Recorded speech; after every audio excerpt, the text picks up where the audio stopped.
This program is sponsored by Arlington Fuel Stop, Balbir Singh, Osmanpur. Fuel One Edison Fuel Stop, Jabbar Singh Garewal. And Venko Truck and Auto Plaza, Balkeet Singh Boparai. ਵੀ ਇਸ ਵੇਲੇ live ਜਿਹੜਾ ਹੈ ਉਹ ਦੇਖ ਰਹੇ ਹੋ ਔਰ ਬਾਜ ਟੀਵੀ ਨੂੰ ਡਿਸ਼ ਸਲਿੰਗ ਦੇ ਰਾਹੀਂ ਜਿੱਥੇ ਤੁਸੀਂ ਗਰਭ ਪੰਜਾਬ ਦੇ ਉੱਤੇ ਦੇਖ ਰਹੇ ਹੋ ਉੱਥੇ ਮੈਂ ਸਮਝਾਂਗਾ ਕਿ ਵੱਖ-ਵੱਖ ਐਪ ਜਿਹੜੀਆਂ ਨੇ ਉਹਨਾਂ ਦੇ ਜ਼ਰੀਏ ਦੇ ਨਾਲ ਉਹਨਾਂ ਸਰੋਤਾਂ ਦੇ ਨਾਲ ਵੀ ਤੁਸੀਂ ਬਾਜ ਟੀਵੀ ਨੂੰ ਦੁਨੀਆ ਭਰ ਦੇ ਵਿੱਚ ਇਸ ਵੇਲੇ ਵੇਖ ਰਹੇ ਹੋ। ਸਮੇਂ-ਸਮੇਂ ਦੇ ਉੱਤੇ ਵੱਖ-ਵੱਖ ਵਿਸ਼ੇ ਹੁੰਦੇ ਨੇ ਪਰ ਮੈਂ ਸਮਝਾਂਗਾ ਕਿ ਵਿਸ਼ੇ ਸਮੇਂ ਦੇ ਹਿਸਾਬ ਦੇ ਨਾਲ ਤੇ ਸਮੇਂ ਦੇ ਅਨੁਕੂਲ ਹੀ ਲਿਆਉਣੇ ਜਿਹੜੇ ਨੇ ਉਹ ਚਾਹੀਦੇ ਨੇ। ਜੋ 2020 ਦੇ ਵਿੱਚ ਖਾਸ ਤੌਰ ਦੇ ਉੱਤੇ ਪੰਜਾਬੀਆਂ ਦੇ ਵਿੱਚ ਇੰਨਾ ਕਰੌਲਾ ਪਿਆ, ਮੈਂ ਸਮਝਾਂਗਾ ਕਿ ਇੱਕ ਲੰਬੇ ਸਮੇਂ ਬਾਅਦ 36 ਸਾਲਾਂ ਬਾਅਦ ਇੱਕ ਵਾਰੀ ਫੇਰ ਇਹ ਰੌਲਾ ਪੈਣਾ ਜਿਹੜਾ ਹੈ ਉਹ ਸਮੁੱਚੇ ਪੰਜਾਬੀਆਂ ਵਾਸਤੇ ਜਿਹੜਾ ਉਹ ਇੱਕ ਮੰਦਭਾਗਾ ਰੌਲਾ। ਇਸ ਨੂੰ ਰਾਜਸੀ ਪੁੱਠ ਜਿਹੜੀ ਹੈ ਉਹ ਬਹੁਤ ਵੱਡੇ ਪੱਧਰ ਦੇ ਉੱਤੇ ਦਿੱਤੀ ਜਾ ਰਹੀ ਹੈ। ਜੇ 2014 ਦੇ ਵਿੱਚ ਪੰਜਾਬ 1984 ਦੇ ਵਿੱਚ ਦਿਲਜੀਤ ਦੋਸਾਂਝ ਨੇ ਪੰਜਾਬ ਦੇ ਦੁਖਾਂਤ ਬਾਰੇ ਇੱਕ ਗੀਤ ਗਾਇਆ ਤੇ ਉਸ ਦੇ ਉੱਤੇ ਵੀ ਕਾਂਗਰਸ ਦੇ ਇੱਕ ਮੈਂਬਰ ਪਾਰਲੀਮੈਂਟ ਰਵਨੀਤ ਸਿੰਘ ਬਿੱਟੂ ਨੂੰ ਤਕਲੀਫ ਹੁੰਦੀ ਹੈ। ਜੇਕਰ ਕੋਈ ਹੋਰ ਸਿੰਗਰ ਜਿਹੜਾ ਹੈ ਉਹ ਇਸ ਤਰ੍ਹਾਂ ਦਾ ਸਿੱਖ ਧਰਮ ਦੇ ਨਾਲ ਸੰਬੰਧਿਤ ਜਿਹੜਾ ਕੋਈ ਵੀ ਗੀਤ ਗਾਉਂਦਾ ਹੈ ਜਾਂ 1984 ਦੀ ਪੀੜਾ ਦੀ ਗੱਲ ਕਰਦਾ ਹੈ ਤੇ ਮੈਂ ਸਮਝਾਂਗਾ ਅਕਾਲੀ ਦਲ, ਭਾਰਤੀ ਜਨਤਾ ਪਾਰਟੀ ਤੇ ਕਾਂਗਰਸ ਦੇ ਕਿਸੇ ਵੀ ਹੋਰ ਜਿਹੜਾ ਮੈਂਬਰ ਪਾਰਲੀਮੈਂਟ ਜਾਂ ਵਿਧਾਇਕ ਨੂੰ ਕਿਸੇ ਨੂੰ ਵੀ ਤਕਲੀਫ ਨਹੀਂ ਹੁੰਦੀ। ਇਹ ਹਮੇਸ਼ਾ ਹਰ ਸਾਲ ਦੀ ਤਰ੍ਹਾਂ ਇਕੱਲੇ ਨੌਜਵਾਨ ਮੈਂਬਰ ਪਾਰਲੀਮੈਂਟ ਰਵਨੀਤ ਸਿੰਘ ਬਿੱਟੂ ਨੂੰ ਇਸ ਦੀ ਪੀੜ ਜਿਹੜੀ ਹੈ ਉਹ ਬਹੁਤ ਵੱਡੇ ਪੱਧਰ ਦੇ ਉੱਤੇ ਲੱਗਦੀ ਹੈ। ਬਹੁਤ ਹੀ ਸ਼ਾਫਾਗੋਈ ਸ਼ਬਦਾਂ ਦੇ ਵਿੱਚ, ਬਹੁਤ ਹੀ ਸਾਫ਼ ਸੁਥਰੇ ਸ਼ਬਦਾਂ ਦੇ ਵਿੱਚ ਦਿਲਜੀਤ ਨੇ ਵੀਰ ਰਵਨੀਤ ਬਿੱਟੂ ਹੁਣਾਂ ਨੂੰ ਇਸ ਗੱਲ ਦੇ ਉੱਤੇ ਜਵਾਬ ਜਿਹੜਾ ਉਹ ਦੇ ਦਿੱਤਾ ਕਿ ਉਹਨਾਂ ਨੂੰ ਇਸ ਗੱਲ ਦਾ ਮਾਈਂਡ ਨਹੀਂ ਹੋਣਾ ਚਾਹੀਦਾ ਕਿਉਂਕਿ 2014 ਦੇ ਵਿੱਚ ਇਹ ਪੰਜਾਬ 1984 ਫਿਲਮ ਆਈ ਔਰ ਜਿਹੜੀ ਵੀ ਫਿਲਮ ਭਾਰਤੀ ਸਿਨੇਮਾ ਦੇ ਵਿੱਚ ਜਿਹੜੀ ਹੈ ਉਹ ਲੱਗਦੀ ਹੈ ਉਹ ਉਸ ਦਾ ਇੱਕ ਇੱਕ ਸ਼ਬਦ ਔਰ ਉਸ ਦਾ ਇੱਕ ਇੱਕ ਗੀਤ ਤੱਕ ਵੀ ਜਿਹੜਾ ਉਹ ਸੈਂਸਰ ਬੋਰਡ ਕੋਲੋਂ ਪਾਸ ਹੋ ਕੇ ਉਸ ਦੇ ਸਰਟੀਫਿਕੇਟ ਦੇ ਨਾਲ ਜਿਹੜਾ ਹੈ ਉਹ ਲੱਗਦਾ। ਔਰ ਮੈਂ ਸਮਝਾਂਗਾ ਕਿ ਕੁਝ ਜਿਹੜੇ ਸਾਡੇ ਆਲਾ ਦਰਜੇ ਦੇ ਆਰਟਿਸਟ ਹੁੰਦੇ ਨੇ ਉਹਨਾਂ ਨੂੰ ਖਾਸ ਤੌਰ ਦੇ ਉੱਤੇ ਇਸ ਤਰ੍ਹਾਂ ਦੇ ਮੌਕੇ ਦੇ ਉੱਤੇ ਨਿਸ਼ਾਨਾ ਬਣਾਇਆ ਜਾਣਾ ਇਹ ਕੋਈ ਬਹੁਤ ਰਾਜਨੀਤਿਕ ਲੋਕਾਂ ਵੱਲੋਂ ਵੀ ਜਿਹੜੀ ਹੈਗੀ ਹੈ ਉਹ ਚੰਗੀ ਗੱਲ ਨਹੀਂ। ਦਿਲਜੀਤ ਨੇ ਬਾਵਸਤਾ ਬਿਆਨ ਕੀਤਾ, ਸਾਡੇ ਟੀਵੀ ਦੇ ਉੱਤੇ ਵੀ ਬਿਆਨ ਕੀਤਾ ਔਰ ਹੋਰ ਥਾਵਾਂ ਦੇ ਉੱਤੇ ਵੀ ਉਹਨੇ ਬਿਆਨ ਕੀਤਾ ਕਿ ਉਹ ਜਿਹੜਾ ਗੀਤ ਹੈ ਔਰ ਉਸ ਗੀਤ ਦੇ ਵਿੱਚ ਕੁਝ ਵੀ ਗਲਤ ਨਹੀਂ ਔਰ ਇੱਥੋਂ ਤੱਕ ਕਿ ਪੰਜਾਬ 1984 ਜਿਹੜੀ ਫਿਲਮ ਸੀ ਉਸ ਨੂੰ ਨੈਸ਼ਨਲ ਅਵਾਰਡ ਵੀ ਮਿਲਿਆ ਹੋਇਆ ਹੈ ਤੇ ਅਜਿਹੇ ਸਾਰਾ ਕੁਝ ਹੋਣ ਦਾ ਜਾਂ ਤੇ ਮੈਂ ਸਮਝਾਂਗਾ ਕਿ ਰਵਨੀਤ ਸਿੰਘ ਬਿੱਟੂ ਨੂੰ ਇਲਮ ਨਹੀਂ ਔਰ ਜਾਂ ਮੈਂ ਇਹ ਗੱਲ ਸਮਝਾਂਗਾ ਕਿ ਉਹ ਉਸ ਦੀ ਤਾਲੀਮ ਜਾਂ ਉਸ ਦੀ ਪੜ੍ਹਾਈ ਜਿਹੜੀ ਹੈ ਉਸ ਦੇ ਵਿੱਚ ਵੀ ਕੋਈ ਕਮੀ ਨਹੀਂ ਹੈ। 2 ਵਾਰ ਉਹ ਮੈਂਬਰ ਪਾਰਲੀਮੈਂਟ ਰਹਿ ਚੁੱਕਾ, ਉਹ ਬਕਾਇਦਾ ਤੌਰ ਦੇ ਉੱਤੇ ਅਨੰਦਪੁਰ ਸਾਹਿਬ ਤੋਂ ਮੈਂਬਰ ਪਾਰਲੀਮੈਂਟ ਰਹਿ ਚੁੱਕਾ ਔਰ ਇਸ ਵਾਰ ਉਹ ਲੁਧਿਆਣਾ ਤੋਂ ਮੈਂਬਰ ਪਾਰਲੀਮੈਂਟ ਹੈ। ਪਰ ਮਸਲਾ ਇਸ ਗੱਲ ਦਾ ਕਿ ਜਿਹੜਾ ਇਤਿਹਾਸ ਹੈ ਇਤਿਹਾਸ ਨੂੰ ਟੋਆ ਪੱਟ ਕੇ ਦੱਬਿਆ ਨਹੀਂ ਜਾ ਸਕਦਾ। ਮੈਂ ਬਿੱਟੂ ਸਾਹਿਬ ਨੂੰ ਗੁਜ਼ਾਰਿਸ਼ ਕਰਾਂਗਾ ਕਿਉਂਕਿ ਸਾਡੇ ਬਕਾਇਦਾ ਤੌਰ ਦੇ ਉੱਤੇ ਕਦੇ ਵੀ ਟੈਲੀਵਿਜ਼ਨ ਦੇ ਉੱਤੇ ਕਿਸੇ ਵੀ ਰਾਜਨੀਤਿਕ ਵਿਅਕਤੀ ਨੂੰ ਜਿਹੜੀ ਹੈ ਉਹ ਅਪਮਾਨਜਨਕ ਸ਼ਬਦਾਂ ਦੀ ਵਰਤੋਂ ਨਹੀਂ ਕੀਤੀ ਜਾਂਦੀ। ਮੈਂ ਨਾ ਹੀ ਕਿਸੇ ਆਰਟਿਸਟ ਨੂੰ ਔਰ ਨਾ ਹੀ ਮੈਂ ਕਿਸੇ ਰਾਜਨੀਤਿਕ ਵਿਅਕਤੀ ਨੂੰ ਅਪਮਾਨਜਨਕ ਸ਼ਬਦਾਂ ਦੀ ਵਰਤੋਂ ਦੇ ਨਾਲ ਕਹਾਂਗਾ ਕਿ ਇਹ ਇਤਿਹਾਸ ਜਿਹੜਾ ਹੁੰਦਾ ਹੈ ਇਸ ਨੂੰ ਦੱਬਿਆ ਨਹੀਂ ਜਾ ਸਕਦਾ, ਇਸ ਨੂੰ ਪੱਟਿਆ ਨਹੀਂ। ਹਾਂ ਮੈਂ ਇਹ ਸਮਝਾਂਗਾ ਕਿ ਪੰਜਾਬ ਦੇ ਉੱਤੇ ਵਕਤ ਪੈਣ ਵਾਲਾ ਇਤਿਹਾਸ ਜਿਹੜਾ ਹੈ ਉਹ ਜਿਨ੍ਹਾਂ ਹੱਥਾਂ ਦੇ ਨਾਲ ਲਿਖਿਆ ਗਿਆ ਜਾਂ ਜੋ ਕੁਝ ਵਾਪਰਿਆ ਪੰਜਾਬ ਦੇ ਵਿੱਚ ਇਹ ਤੁਹਾਡੇ ਪਰਿਵਾਰ ਦੀ ਬਦਕਿਸਮਤੀ ਸੀ ਕਿ ਉਸ ਵੇਲੇ ਪੰਜਾਬ ਦੇ ਵਿੱਚ ਜਿਹੜੀ ਹੈ ਉਹ ਤੁਹਾਡਾ ਪਰਿਵਾਰ ਜਿਹੜਾ ਸੀ ਉਹ ਰਾਜ ਕਰਦਾ ਸੀ, ਔਰ ਅਜਿਹਾ ਸੇਕ ਜਿਹੜਾ ਹੋਣਾ ਹੈ ਉਹ ਸੁਭਾਵਿਕ ਹੀ ਹੈ, ਬਜਾਏ ਇਸ ਤੇ ਕਿ ਤੁਸੀਂ ਇਸ ਦੇ ਉੱਤੇ ਭਾਵੁਕਤਾ ਕਰੋ। ਤੇ ਮੈਂ ਇਹ ਸਮਝਾਂਗਾ ਕਿ ਤੁਸੀਂ ਮਨਿੰਦਰਜੀਤ ਸਿੰਘ ਬਿੱਟੇ ਵਾਲੀ ਕਤਾਰ ਦੇ ਵਿੱਚ ਜਿਹੜੇ ਆ ਉਹ ਜਾ ਕੇ ਖੜੇ ਹੋ ਜਾਓਗੇ, ਕਿਉਂਕਿ ਮੈਂ ਇਹ ਸਮਝਾਂਗਾ ਕਿ ਪੰਜਾਬ ਜਾਂ ਪੰਜਾਬ ਤੋਂ ਬਾਹਰ ਦੇ ਵੀ ਕੁਝ ਲੋਕ ਜਿਹੜੇ ਆ ਉਹ ਕਦੇ ਵੀ ਉਹਨਾਂ ਨੇ ਮਨਿੰਦਰਜੀਤ ਸਿੰਘ ਬਿੱਟੇ ਵਾਲੀ ਕਤਾਰ ਦੇ ਵਿੱਚ ਖੜੇ ਹੋ ਕੇ ਜਿਹੜੀ ਹੈ ਉਹ ਗੱਲ ਨਹੀਂ ਕੀਤੀ। ਪੰਜਾਬ ਦੇ ਲੋਕ ਜਾਂ ਹੋਰ ਲੋਕ ਜਿਹੜੇ ਨੇ ਉਹ ਕਦੇ ਵੀ ਇਹ ਗੱਲ ਨਹੀਂ ਕਰਦੇ ਕਿ ਪੰਜਾਬ ਦੇ ਵਿੱਚ ਜਿਹੜੀ ਆ ਉਹ ਬਦਅਮਨੀ ਹੋਵੇ। ਤੇ ਦੂਜੀ ਗੱਲ ਹੈ, ਮੈਂ ਇਹ ਬਿੱਟੂ ਜੀ ਨੂੰ ਜ਼ਰੂਰ ਦੱਸਣਾ ਚਾਹਾਂਗਾ ਕਿ ਪੰਜਾਬ ਦੇ ਹਾਲੇ ਵੀ ਦਿਨ ਇਸ ਤਰ੍ਹਾਂ ਦੇ ਮਾੜੇ ਨਹੀਂ ਆਏ ਕਿ ਪੰਜਾਬ ਦੇ ਵਿੱਚ ਕੋਈ ਜਿਹੜਾ ਆਪਸੀ ਭਾਈਚਾਰਾ ਹੈ ਉਸ ਭਾਈਚਾਰੇ ਦੇ ਵਿੱਚ ਇੱਕ ਬਦਅਮਨੀ ਫੈਲੀ ਹੋਵੇ। ਜੇ ਬਦਅਮਨੀ ਫੈਲੀ ਹੈ ਤੇ ਇਨਡਾਇਰੈਕਟਲੀ ਪੰਜਾਬ ਨੇ ਉਹ ਸਰਾਪ ਹਟਾਇਆ, ਔਰ ਉਸ ਸਰਾਪ ਵਾਸਤੇ ਸਮੁੱਚੇ ਵੱਡੇ ਪੱਧਰ ਦੇ ਉੱਤੇ ਰਾਜਨੀਤਿਕ ਲੋਕ ਜਿਹੜੇ ਨੇ ਉਹ ਜ਼ਿੰਮੇਵਾਰ ਨੇ, ਚਾਹੇ ਉਹ ਕਿਸੇ ਵੀ ਰਾਜਸੀ ਪਾਰਟੀ ਦੇ ਨਾਲ ਸੰਬੰਧਿਤ ਹੋਣ। ਉਸ ਵਾਸਤੇ ਪੰਜਾਬ ਦੇ ਰਾਜਨੀਤਿਕ ਲੋਕ ਜਿਹੜੇ ਨੇ ਉਹ ਜ਼ਿੰਮੇਵਾਰ ਨੇ। ਉਸ ਦੇ ਵਿੱਚੋਂ ਨਾ ਤੇ ਕਾਂਗਰਸ ਦੇ ਆਗੂਆਂ ਨੂੰ ਮਨਫੀ ਕੀਤਾ ਜਾ ਸਕਦਾ ਔਰ ਨਾ ਹੀ ਅਕਾਲੀ ਦਲ ਦੇ ਆਗੂਆਂ ਨੂੰ ਮਨਫੀ ਕੀਤਾ ਜਾ ਸਕਦਾ। ਜਿਵੇਂ ਸਾਲ ਬਦਰ ਸਾਲ ਇਸ ਗੱਲ ਦਾ ਜ਼ਿਕਰ ਕਰਾਂ ਕਿ ਜਦੋਂ ਵੀ ਕਿਸੇ ਸਟੇਟ ਨੂੰ ਬਿਲਕੁਲ ਖੁੱਡੇ ਲੈਣ ਲਾਉਣਾ ਹੋਵੇ, ਜਦੋਂ ਵੀ ਕਿਸੇ ਸਟੇਟ ਨੂੰ ਖੂੰਜੀ ਲਾਉਣਾ ਹੋਵੇ, ਤਾਂ ਉਸ ਸਟੇਟ ਦੀ ਜਿਹੜੀ ਨੌਜਵਾਨ ਪੀੜ੍ਹੀ ਹੁੰਦੀ ਹੈ ਉਹਨਾਂ ਨੂੰ ਕਈ ਪੱਖਾਂ ਤੋਂ ਜਿਹੜਾ ਹੈ ਉਹ ਨਿਗਲ ਲਿਆ ਜਾਂਦਾ ਹੈ। ਉਹਨਾਂ ਦੇ ਉੱਤੇ ਇਸ ਤਰ੍ਹਾਂ ਦਾ ਹਮਲਾ ਕਰ ਦਿੱਤਾ ਜਾਂਦਾ ਕਿ ਉਸ ਹਮਲੇ ਦਾ ਪਤਾ ਵੀ ਨਹੀਂ ਲੱਗਦਾ। ਔਰ ਆਪਣੇ ਸਮੇਂ-ਸਮੇਂ ਦੇ ਉੱਤੇ ਜਿਸ ਢੰਗ ਦੇ ਨਾਲ ਮੈਂ ਸਮਝਾਂਗਾ ਕਿ ਦੋ ਚੀਜ਼ਾਂ ਜੇਕਰ ਕਿਸੇ ਸਟੇਟ ਦੇ ਲੋਕਾਂ ਕੋਲੋਂ ਜਾਂ ਨੌਜਵਾਨਾਂ ਕੋਲੋਂ ਖੋਹ ਲਈਆਂ ਜਾਣ ਤਾਂ ਮੇਰਾ ਖਿਆਲ ਹੈ ਕਿ ਉਹਨਾਂ ਦੇ ਕੋਲ ਕੁਝ ਨਹੀਂ ਬਚਦਾ। ਇੱਕ ਐਜੂਕੇਸ਼ਨ ਸਿਸਟਮ ਔਰ ਇੱਕ ਸਪੋਰਟਸ ਜਿਹੜੀ ਆ ਉਹ ਜੇਕਰ ਪੰਜਾਬ ਦੇ ਨੌਜਵਾਨਾਂ ਕੋਲੋਂ ਖੋਹ ਲਈ ਗਈ ਤੇ ਸਭ ਤੋਂ ਪਹਿਲਾਂ ਤੇ ਮੈਂ ਇਹ ਸਮਝਾਂਗਾ ਕਿ ਸਪੋਰਟਸ ਦੀ ਜਿਹੜੀ ਪਨੀਰੀ ਸੀ ਉਹ ਪੰਜਾਬ ਦੇ ਹਾਈ ਸਕੂਲਾਂ ਦੇ ਵਿੱਚੋਂ ਉੱਠਦੀ ਸੀ, ਪੰਜਾਬ ਦੇ ਪ੍ਰਾਇਮਰੀ ਸਕੂਲਾਂ ਦੇ ਵਿੱਚ ਖੇਡਾਂ ਜਿਹੜੀਆਂ ਸੀ ਉੱਠਦੀਆਂ ਸਨ। ਇੱਕ ਸਮਾਂ ਆਇਆ ਕਿ ਸਰਕਾਰਾਂ ਨੇ ਬਕਾਇਦਾ ਤੌਰ ਦੇ ਉੱਤੇ ਇੱਕ ਪ੍ਰਾਇਮਰੀ ਸਕੂਲਾਂ ਦਾ ਦਸਤੂਰ ਜਿਹੜਾ ਸੀ ਇਨਡਾਇਰੈਕਟਲੀ ਪ੍ਰਾਈਵੇਟ ਕਲਚਰ ਨੂੰ ਪੱਠੇ ਪਾਉਣ ਵਾਸਤੇ, ਜਦਕਿ ਮੈਂ ਸਮਝਾਂਗਾ ਕਿ ਜਿੰਨੇ ਵੱਡੇ ਪੱਧਰ ਦੇ ਉੱਤੇ ਪ੍ਰਾਇਮਰੀ ਸਕੂਲਾਂ ਦੇ ਵਿੱਚੋਂ ਲੈ ਕੇ ਮਿਡਲ ਸਕੂਲਾਂ ਦੇ ਸਿਸਟਮ ਦੇ ਵਿੱਚ, ਚਾਹੇ ਉਹ ਅਰਥ ਸ਼ਾਸਤਰ ਸੀ, ਚਾਹੇ ਉਹ ਇਤਿਹਾਸ ਸੀ, ਚਾਹੇ ਉਹ ਹਿਸਟਰੀ ਸੀ, ਉਹ ਤਾਣਾ ਬਾਣਾ ਏਡਾ ਮਜ਼ਬੂਤ ਸੀ, ਅੱਜ ਵੀ ਉਸ ਦੀ ਸਰਾਹਨਾ ਕਰਨੀ ਬਣਦੀ ਹੈ। ਔਰ ਇਹ ਕੋਡ ਜਿਹੜਾ ਸੀ ਇਹ ਕਾਂਗਰਸ ਦੀ ਸਰਕਾਰ ਦੇ ਮੌਕੇ ਦੇ ਉੱਤੇ ਇਹ ਬਕਾਇਦਾ ਤੌਰ ਦੇ ਉੱਤੇ ਸ਼ੁਰੂ ਹੋਇਆ, ਜਦੋਂ ਕਾਂਗਰਸ ਦੀ ਸਰਕਾਰ ਦੇ ਵਿੱਚ ਬਕਾਇਦਾ ਤੌਰ ਦੇ ਉੱਤੇ ਜਿਹੜਾ ਸੀ ਇਹ ਸਾਖਰਤਾ ਮੁਹਿੰਮ ਦੇ ਨਾਂ ਦੇ ਉੱਤੇ ਜਿੰਨੇ ਪ੍ਰਾਇਮਰੀ ਸਕੂਲਾਂ ਦੇ ਅਧਿਆਪਕ ਸਨ ਉਹਨਾਂ ਨੂੰ, ਪੰਜਾਬ ਦੇ ਬਜ਼ੁਰਗਾਂ ਨੂੰ, ਜਾਂ ਹਿੰਦੁਸਤਾਨ ਦੇ ਪ੍ਰਾਇਮਰੀ ਸਕੂਲਾਂ ਦੇ ਅਧਿਆਪਕ ਸਨ ਉਹਨਾਂ ਨੂੰ ਵੀ ਖਾਸ ਤੌਰ ਦੇ ਉੱਤੇ ਸਾਖਰਤਾ ਮੁਹਿੰਮ ਦੇ ਅਧੀਨ ਜਿਹੜਾ ਸੀ 1992, 93, 94 ਦੇ ਪੂਰੇ ਦੌਰ ਦੇ ਵਿੱਚ ਪ੍ਰਾਇਮਰੀ ਸਕੂਲਾਂ ਦੇ ਵਿੱਚੋਂ ਬਾਹਰ ਕੱਢ ਕੇ ਪੰਜਾਬ ਦੇ ਪ੍ਰਾਇਮਰੀ ਸਕੂਲਾਂ ਦੇ ਬੱਚੇ, ਜਿਨ੍ਹਾਂ ਬੱਚਿਆਂ ਨੂੰ ਭਵਿੱਖ ਦੇ ਰੂਪ ਦੇ ਵਿੱਚ ਸੰਭਾਲਣਾ ਨਹੀਂ ਸੀ, ਉਹਨਾਂ ਨੂੰ ਲਵਾਰਸ ਕਰ ਦਿੱਤਾ।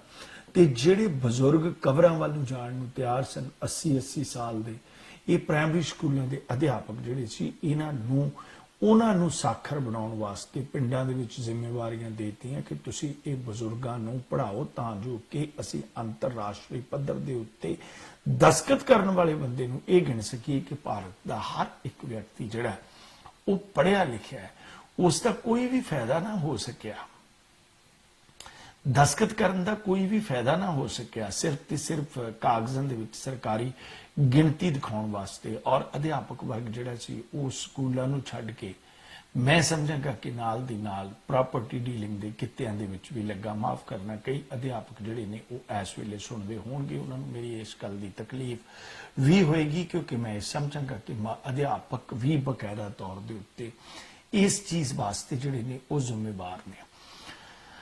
ਪੰਜਾਬ ਨੂੰ ਜੇਕਰ ਅੱਜ ਦੀ ਤਰੀਕ ਦੇ ਵਿੱਚ ਬਹੁਤ ਸਖਤੀ ਦੇ ਨਾਲ ਕੋਈ ਬਚਾ ਸਕਦਾ ਤੇ ਮੈਂ ਇਹ ਸਮਝਾਂਗਾ ਕਿ ਕੋਈ ਰਹਿਬਰ ਰਾਜਨੀਤਿਕ ਵਿਅਕਤੀ ਬਚਾ ਸਕਦਾ ਜਿਸ ਨੂੰ ਪੰਜਾਬ ਦਾ ਦਰਦ ਹੋਵੇ, ਜਿਸ ਨੂੰ ਪੰਜਾਬ ਦੇ ਨਾਲ ਲਗਾਓ ਹੋਵੇ, नहीं तो पंजाब एडे वड्डे पद्धर दे उत्ते इस वेले झंबिया गया कि 1980 तो बाद ਦਾ ਜਿਹੜਾ ਸਮੁੱਚਾ ਸਿਸਟਮ ਸੀ ਉਹ ਆਪਾਂ ਨੂੰ ਪਤਾ ਵੀ ਉਹ ਸਿਸਟਮ ਜਿਹੜਾ ਸੀ ਉਹ ਕਿਸ ਤਰ੍ਹਾਂ ਦਾ ਸੀ। ਸਕੂਲਾਂ ਦੇ ਵਿੱਚ ਗੋਲਾਬਾਰੀ ਹੋ ਜਾਂਦੀ ਸੀ ਬਕਾਇਦਾ ਤੌਰ ਦੇ ਉੱਤੇ, ਅਧਿਆਪਕ ਬੈਠੇ ਬੈਠੇ ਸਕੂਲਾਂ ਦੇ ਵਿੱਚ ਮਾਰ ਦਿੱਤੇ ਜਾਂਦੇ ਸੀ। ਪੰਜਾਬ ਦੇ ਅਨੇਕਾਂ ਸਕੂਲਾਂ ਦੇ ਵਿੱਚ ਗੋਲਾਬਾਰੀ ਹੋ ਕੇ ਜਿੱਥੇ ਕਈ ਬੱਚੇ ਵੀ ਮਰੇ ਉੱਥੇ ਕਈ ਅਧਿਆਪਕ ਵੀ ਮਰੇ। ਪਾਤਰ ਸਾਹਿਬ ਦੀ ਨਜ਼ਮ ਦੇ ਵਾਂਗੂ ਵੱਢਣ ਵਾਲੇ ਕੌਣ ਸਨ ਇਹ ਭੇਦ ਨਾ ਲੱਗਾ, ਪਰ ਬੇਦੋਸ਼ਾ ਖੂਨ ਤਾਂ ਪੱਗਾਂ ਸਿਰ ਲੱਗਾ। कौन सन लोग? किसी ने कालियां बिल्लियां किया, किसी ने खाड़कुआं का नाम लैता, पर ये हकीकत पंजाब के राजनीतिक लोग बकायदा तौर के उत्ते भली भांत बकायदा तौर के उत्ते जानते हैं। 1984 तो बाद की नस्ल जिहड़ी आ वो इस ढंग दे नाल मैं समझांगा कि साजिश का शिकार हुई कि मैं उन्हां समयां दे विच विजिट करिया करदा सां। मैं माझे दे विच भी गया, मैं अपनी पत्रकारिता के किते दी वजों ही मैं माझे दे विच भी गया। मैं बकायदा तौर के उत्ते मालवा खिता भी देखिया जिथे मैं समझांगा कि बिजली चोरी जिहड़ी सी वो आम सी, जिवें जाल पए हुंदे ने। और उत्थे स्कूलों का हाल ये सी सिस्टमैटिकली कि कोई अध्यापक जां कोई फ्लाइंग स्क्वाड जिहड़ा सी वो कदी भी किसी विद्यार्थी नूं नकल मारन तो नहीं रोक सकदा सी। वो पनीरी पैदा होनी सी और वो एक लंबा दहाका चली। वो 93-94 तक भी वो चलती रही। वो 8-10 सालों के दौर ने जिहड़े नौजवान जिहड़े सी वो एजुकेट कीते, क्योंकि ग्राउंडां खाली हो गई स्कूलों दीआं। ग्राउंडां दे विच पिंडां दे विच 5 वजे तो बाद बकायदा तौर के उत्ते मैं समझांगा कि मुर्दागिरी पसर जाती सी कि कोई आके कोई गोलियां दी विछाड़ करेगा। एक कांड अखी देखे हुए ने, कोई आके पुलिस वाले मुछफट गबरूआं नूं 14-14 15-15 साल के गबरूआं नूं चुक के लै जाणगे, फिर कोई सिविल कपड़ियां दे विच आउणगे, उन्हां दा पता ही नहीं लगेगा कि वो कौन ने, गोलियां चला के चले जाणगे, मरेगा कौन? पंजाब दा पुत। और अजिहियां घटनावां बहुत पिंडां दे विच होईयां। पिंडां दे विच लोग इस डर ते सहम के साए दे विच जी रहे सन बकायदा तौर के उत्ते कि पिंडां दे विच रात नूं लाइटां जगणियां भी जिहड़ियां सी वो मुहाल होईयां हुंदियां सन। और खास तौर के उत्ते जिहड़ी पंजाब दे विच एजुकेशन ते स्पोर्ट्स नूं सट लगी उस दे विच एक छोटा जिहा राज जिहड़ा पंजाब दे विचों निकलिया सी, हरियाणा किन्ने गोल्ड मैडलों का वारस बन गया। ते साडे पल्ले की पिया पंजाबियां दे? साडे पल्ले घट्टो घट्ट 12 सालां दी एक वो नस्ल पई जिन्हां ने उस तो अगले समयां दे विच रिश्वतां लैके अध्यापक लगना सी, जिहड़े आप पढ़ाउण दे काबिल नहीं सन। जिम्मेवार कौन है? जिम्मेवार बकायदा तौर के उत्ते एक राजनीतिक वर्ग जिहड़ा वो बहुत वड्डे पद्धर के उत्ते, एक नहीं समुचा राजनीतिक वर्ग जिहड़ा वो जिम्मेवार है। जेकर पंजाब दे विचों ये हालात होए तो 1984 तो बाद की गल है। 1992 तो 97 दे विच रज के पंजाबीयत दा कतल होया। 97 तो बाद नाल दी नाल मैं समझांगा कि पंजाब दे विच एक इदां दा दौर आ गया जिसनूं असीं नशे दी आमद वाला दौर जिहड़ा सी वो कह सकदे सी, जिस दे विच पंजाब दे विच डिलीवर होया नशा जिन्हों असीं सिंथैटिक ड्रग कहने आ, सिंथैटिक ड्रग कहने आ। ये वक्त सी श्रोमणी अकाली दल की सरकार का, क्योंकि अकाली दल दे कोल राज भाग जिहड़ा सी वो बहुत लंबे समय बाद आया सी। बहुत लंबे समय बाद राज भाग आउण दे नाल अकाली दल दे राजसी आगू जिहड़े सी उन्हां दी आर्थिक दशा जिहड़ी है उन्हां तो भी मैं नावाकफ नहीं। कई मंत्री इस तरह दे अकाली दल की 97 वाली वजारत दे विच भी शामिल होए जिन्हां लोकां ने अपने जिहड़ियां मरूती कारां सी उन्हां दे विच पेट्रोल की खपत तो तंग आके डीजल के इंजन रखाए हुए सन।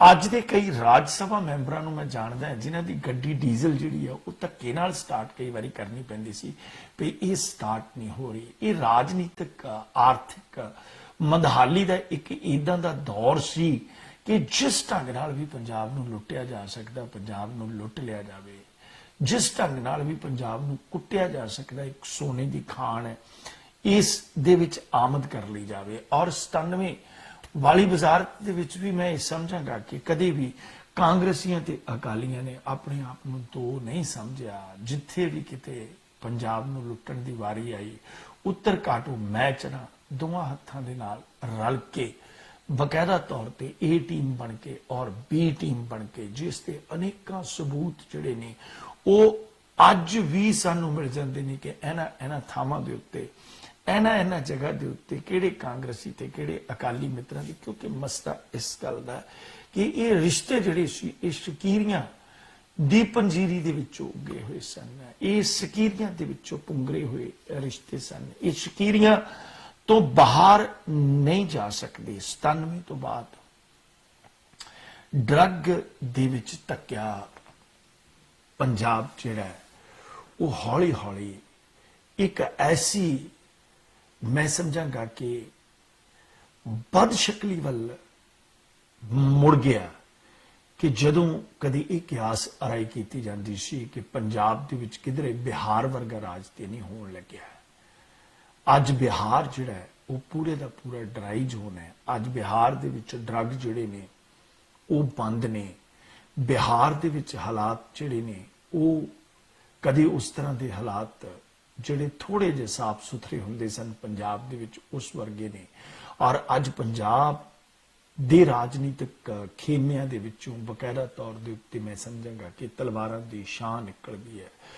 10 ਸਾਲ ਅਕਾਲੀ ਦਲ ਦੇ ਰਾਜ ਸਮੇਂ ਇੱਕ ਗੈਂਗਸਟਰ ਵਰਗ ਜਿਹੜਾ ਸੀ ਉਹ ਏਡੇ ਵੱਡੇ ਪੱਧਰ ਦੇ ਉੱਤੇ ਪੁੰਗਰਿਆ ਕਿ ਉਹ ਗੈਂਗਸਟਰ ਕੋਈ ਹੋਰ ਨਹੀਂ ਸਨ। ਵਿਦੇਸ਼ੀ ਲੋਕਾਂ ਵੱਲੋਂ ਪੰਜਾਬ ਦੇ ਅੰਦਰ ਰਾਜਨੀਤਿਕ ਅਤੇ ਪੁਲਿਸ ਮੁਲਾਜ਼ਮਾਂ ਦੇ ਨਾਲ ਆਪਣੇ ਵਧੀਆ ਹੱਥ ਤੇ ਜੱਫੀਆਂ ਪਾਉਣ ਦੇ ਨਾਲ ਆਪਣੇ ਪਿੰਡਾਂ ਦੇ ਇਲਾਕਿਆਂ ਦੇ ਵਿੱਚ ਆਪਣੀ ਸ਼ਾਨ ਤੇ ਖੁਸ਼ਬੂ ਨੂੰ ਹੋਰ ਮਜ਼ਬੂਤ ਕਰਨ ਵਾਸਤੇ ਕਬੱਡੀ ਦੇ ਕੱਪ ਕਰਵਾਏ ਗਏ। ਹਰ ਪਿੰਡ ਦੇ ਵਿੱਚ ਕਰਵਾਇਆ ਜਾਣ ਵਾਲਾ ਕੱਪ ਅੰਤਰਰਾਸ਼ਟਰੀ ਕਬੱਡੀ ਕੱਪ ਹੁੰਦਾ। ਮਾਂ ਖੇਡ ਕਬੱਡੀ ਇੱਕ ਬਾਜ਼ਾਰੂ ਗੇਮ ਬਣ ਗਈ। ਅਕਾਲੀ ਦਲ ਨੇ ਕਬੱਡੀ ਤੋਂ ਰਾਜਨੀਤੀ ਵੀ ਬਕਾਇਦਾ ਤੌਰ ਦੇ ਉੱਤੇ ਜਿਹੜੀ ਹੈ ਉਹ ਬਟੋਰੀ। ਇਸ ਗੱਲ ਦੇ ਵਿੱਚ ਕੋਈ ਦੋ ਰਾਮਾ ਨਹੀਂ ਕਿ ਕਬੱਡੀ ਨੂੰ ਪ੍ਰਮੋਟ ਨਹੀਂ ਕਰਨਾ ਚਾਹੀਦਾ, ਪਰ ਜਿਸ ਢੰਗ ਦੇ ਨਾਲ ਕਬੱਡੀ ਨੂੰ ਪ੍ਰਮੋਟ ਕੀਤਾ ਗਿਆ, ਜਿਸ ਢੰਗ ਦੇ ਨਾਲ ਕਬੱਡੀ ਮਾਂ ਖੇਡ ਜਿਸ ਨੂੰ ਕਿਹਾ ਜਾਂਦਾ ਸੀ, ਉਸ ਦੀ ਜਿਹੜੀ ਸੀ ਡੋਪ ਟੈਸਟਾਂ ਦੇ ਵਿੱਚ ਪੱਤ ਲੱਥੀ।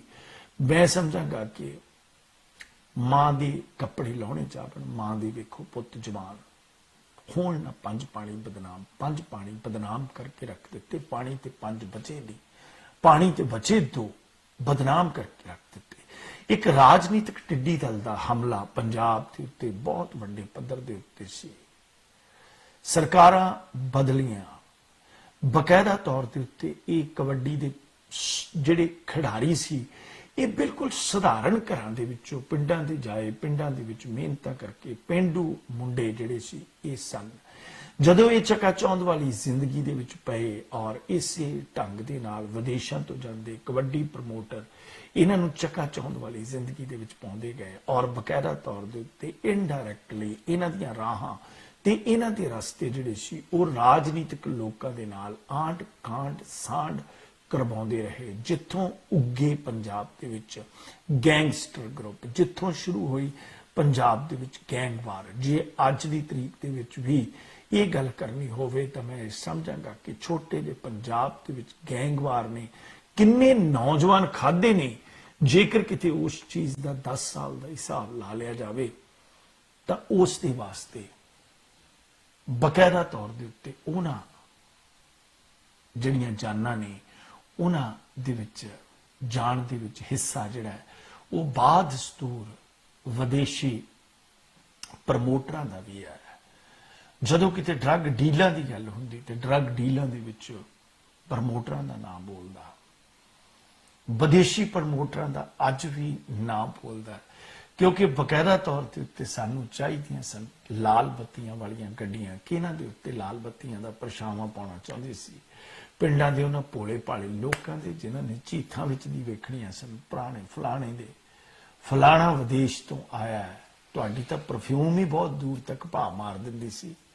फलाना विदेश तो आया है, उन्हां दे इन्नियां गड्डियां आईयां, उन्हां दे इन्नियां वर्दियां वाले स्पीकरां दे विच बोलण वाले बकायदा तौर दे उत्ते मैं समझांगा कि उन्होंने होर फट्टे चकने शुरू कर दिते और इस तरह पंजाब की बर्बादी ते तबाही दा ये जिहड़ा जख्म सी ये नसूर बन गया। और अज मैं समझांगा कि जिस पंजाब दे बच्चे जिहड़े ने वो IAS जुडिशरी दे विच IPS बनने चाहिए ने, मैनू लगदा कि आने वाले 4 या 5 सालों दे विच शायद कोई IPS दस्तार वाला ना बने। कदे बॉम्बे का कमिश्नर सरदार, कदे दिल्ली का पुलिस कमिश्नर सरदार, सिख बकायदा तौर के उत्ते हुंदे सन, दस्तारां बनिया हुंदियां सन। पंजाब दे विचों IPS IAS PCS judiciary doctor कूच करके विदेशों वालों आ गए। पंजाब के पल्ले की बचा? पंजाब के पल्ले तुहानूं याद होएगा कि जिहड़े सैलर हुंदे सी, चौल एक पासे निकल जाते सी और चौलों की जिहड़ी सिलरी हुंदी सी वो एक पासे निकल जाती सी। इस वेले पंजाब नूं किसी रहबर की जरूरत है, पंजाब नूं पिंड पिंड वर्कशॉप की जरूरत है। ये नहीं कि चंगियाइयां जिहड़ियां ने वो खत्म हो गई, ये नहीं कि अज की तरीक के विच कोई भी दिसता नहीं है जिहड़ा पंजाब नूं साम्भ सके, ये नहीं कि कोई बुद्धिजीवी आ विद्वान जिहड़ा वो दिसता नहीं है। अज हिम्मत करनी पड़ेगी। मैं अगे भी कहा कि इस चीज का हल जिहड़ा है वो इक्को एक हल है, इस तो इलावा होर कोई हल नहीं। प्रवासी परदेसी जिहड़े ने वो कोई आम वालों भजदा है, कोई कांग्रेस वालों भजदा है, कोई अकाली दल वालों भजदा। जदों मैं ये गल कही कि तुहानूं राजनीतिक पार्टियां दीयां गरजां नहीं, राजनीतिक पार्टियां नूं तुहाडीआं गरजां आ। जेकर 5 7 8 10 इकट्ठे होके एक पिंड के प्रवासी जिहड़े ने सिर्फ अपना पिंड सांभ लैणगे तां राजनीतिक लोकां नूं बकायदा तौर दे उत्ते तुहाडी गरज होएगी, क्योंकि तुसीं उन्हां पगडंडियां दे वारिस हो, तुसीं उन्हां पैयां दे वारिस हो, तुसीं उन्हां रुखां दे वारिस हो, तुसीं उन्हां खेतां दे वारिस हो, तुसीं उन्हां बनेरियां दे वारिस हो, तुसीं उन्हां गलियां दे वारिस हो। और ये जे कर सकते जे तो ये सिर्फ तुसीं कर सकते हो, होर कोई नहीं कर सकता। इस बदहाली दे सफर दे उत्ते चिंतन करनगे मेरे नाल प्रोफैसर गुरभजन गिल। तुसीं भी मैनूं कॉल कर सकते हो 516 755 और 7776 के उत्ते मैनू कॉल करके अपने विचार इस प्रोग्राम के पेश कर सकते हो। प्रोग्राम जारी रहेगा इसी तरह। मिलते छोटे जे ब्रेक तो बाद।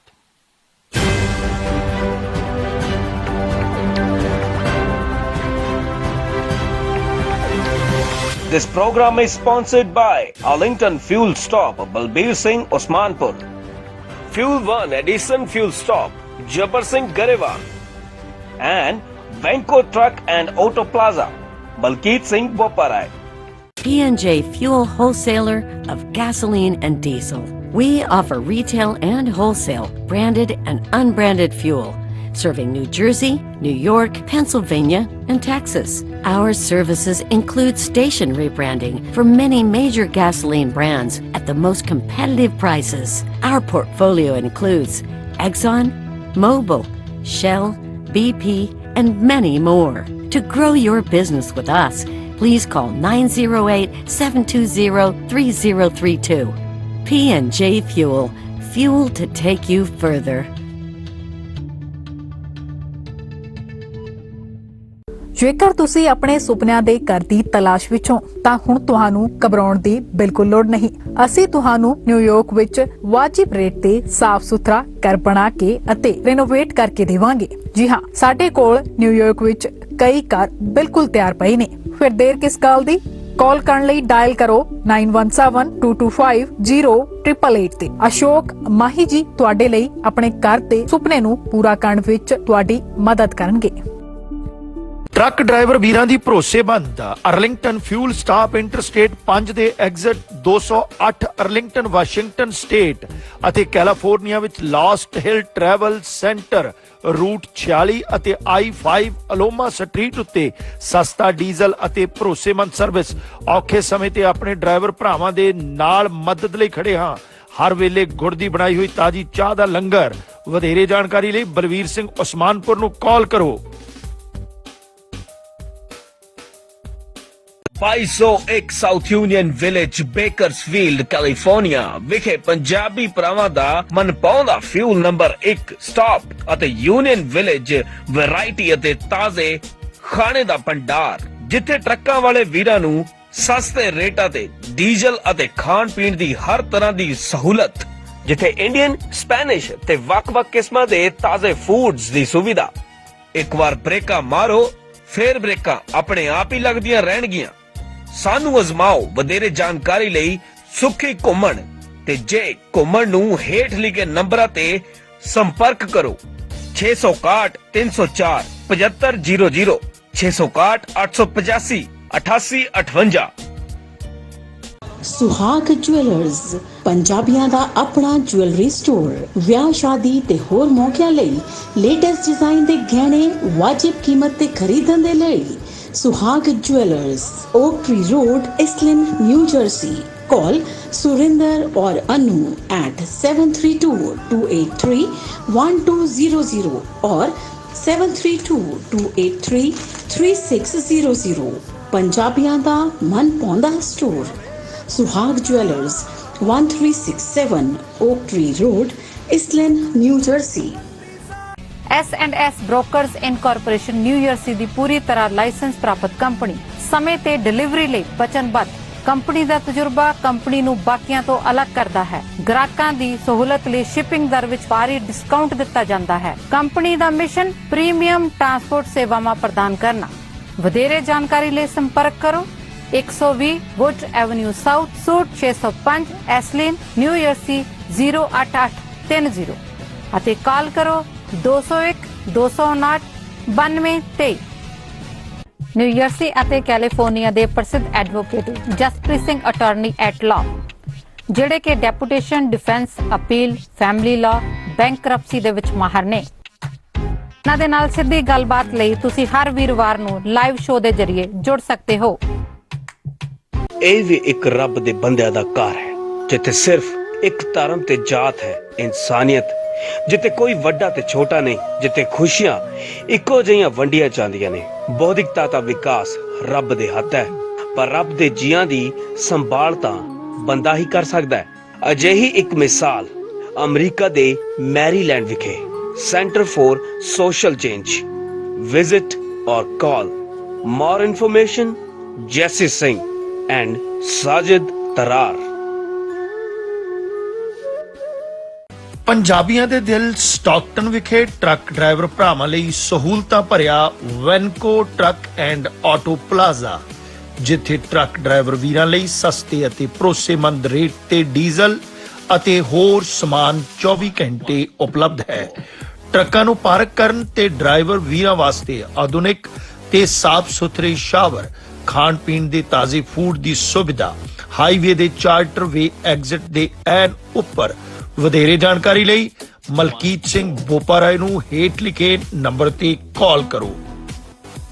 ਕੈਲੀਫੋਰਨੀਆ ਤੋਂ ਸਾਊਥ ਈਸਟਰਨ ਤੱਕ, Georgia, Florida, Alabama, Mississippi, Louisiana, Texas ਸੂਬੇ ਤੱਕ ਸੁਰੱਖਿਅਤ ਪ੍ਰੋਡਿਊਸ ਨੂੰ ਰੀਫਰ ਸਰਵਿਸ ਰਾਹੀਂ ਸਹੀ ਸਮੇਂ ਪਹੁੰਚਾਉਣ ਵਾਲੀ ਪੰਜਾਬੀਆਂ ਦੀ ਮਾਣਮੱਤੀ company Prime Link Express. Head office 825 Navy Drive, Stockton, California 95206। For more information, call Gurmeet Malli। New Jersey ਦੇ ਕੋਲ ਰਾਊਟ 19 ਅਤੇ ਹੋਰ ਲੋਕੇਸ਼ਨ ਤੇ ਟਰੱਕ ਡਰਾਈਵਰ ਵੀਰਾਂ ਲਈ ਸਸਤਾ ਡੀਜ਼ਲ ਅਤੇ ਨਾਨ ਕੰਪੈਰੀਟਿਵਲੀ ਗੈਸ ਪ੍ਰਾਈਸ ਵਾਸਤੇ ਹਮੇਸ਼ਾ ਯਾਦ ਰੱਖੋ ਫਿਊਲ 1 ਸਾਡਾ 690 RT1 ਨਾਰਥ ਐਡੀਸਨ ਅਤੇ ਵੱਡਾ ਕਰਾਊਨ ਡੀਪੂ ਜਿੱਥੇ ਟਰੱਕ ਸਰਵਿਸ ਅਤੇ ਟਾਇਰ ਸਰਵਿਸ ਵਾਜਿਬ ਰੇਟਾਂ ਤੇ ਕੀਤੀ ਜਾਂਦੀ ਹੈ। ਡੀਜ਼ਲ ਨਾਲ ਸਕੇਲ ਸੁਵਿਧਾ ਵੀ ਹੈ ਉਪਲਬਧ। ਵਧੇਰੇ ਜਾਣਕਾਰੀ ਲਈ ਸੰਪਰਕ ਕਰੋ 732 572 4411। ਪੰਜਾਬੀਆਂ ਦਾ ਆਪਣਾ ਬਾਜ਼ਾਰ ਹੈ। ਇੱਥੇ ਫਰੈਸ਼ ਸਬਜ਼ੀਆਂ, ਫਰੈਸ਼ ਫਰੂਟ, ਵਧੀਆਂ ਦਾਲਾਂ, ਇੱਕੋ ਛੱਤ ਹੇਠਾਂ ਘਰ ਦੀ ਜ਼ਰੂਰਤ ਦਾ ਹਰ ਸਮਾਨ ਖਰੀਦਣ ਲਈ ਜਰੂਰ ਆਓ। ਕੰਪਨੀ ਆਪਣੇ ਗ੍ਰਾਹਕਾਂ ਲਈ ਸਮੇਂ-ਸਮੇਂ ਤੇ ਬੈਸਟ ਡੀਲ ਵੀ ਦਿੰਦੀ ਹੈ। ਵਧੇਰੀ ਜਾਣਕਾਰੀ ਲਈ ਸੰਪਰਕ ਕਰੋ ਆਪਣਾ ਬਾਜ਼ਾਰ 2975 JFK ਬੁਲੇਵਾਰਡ, ਜਰਸੀ ਸਿਟੀ 07306 ਅਤੇ 2631 ਸਟਰੀਟ ਰੋਡ, ਬੈਂਸਲਮ, ਪੈਂਸਿਲਵੇਨੀਆ 19020।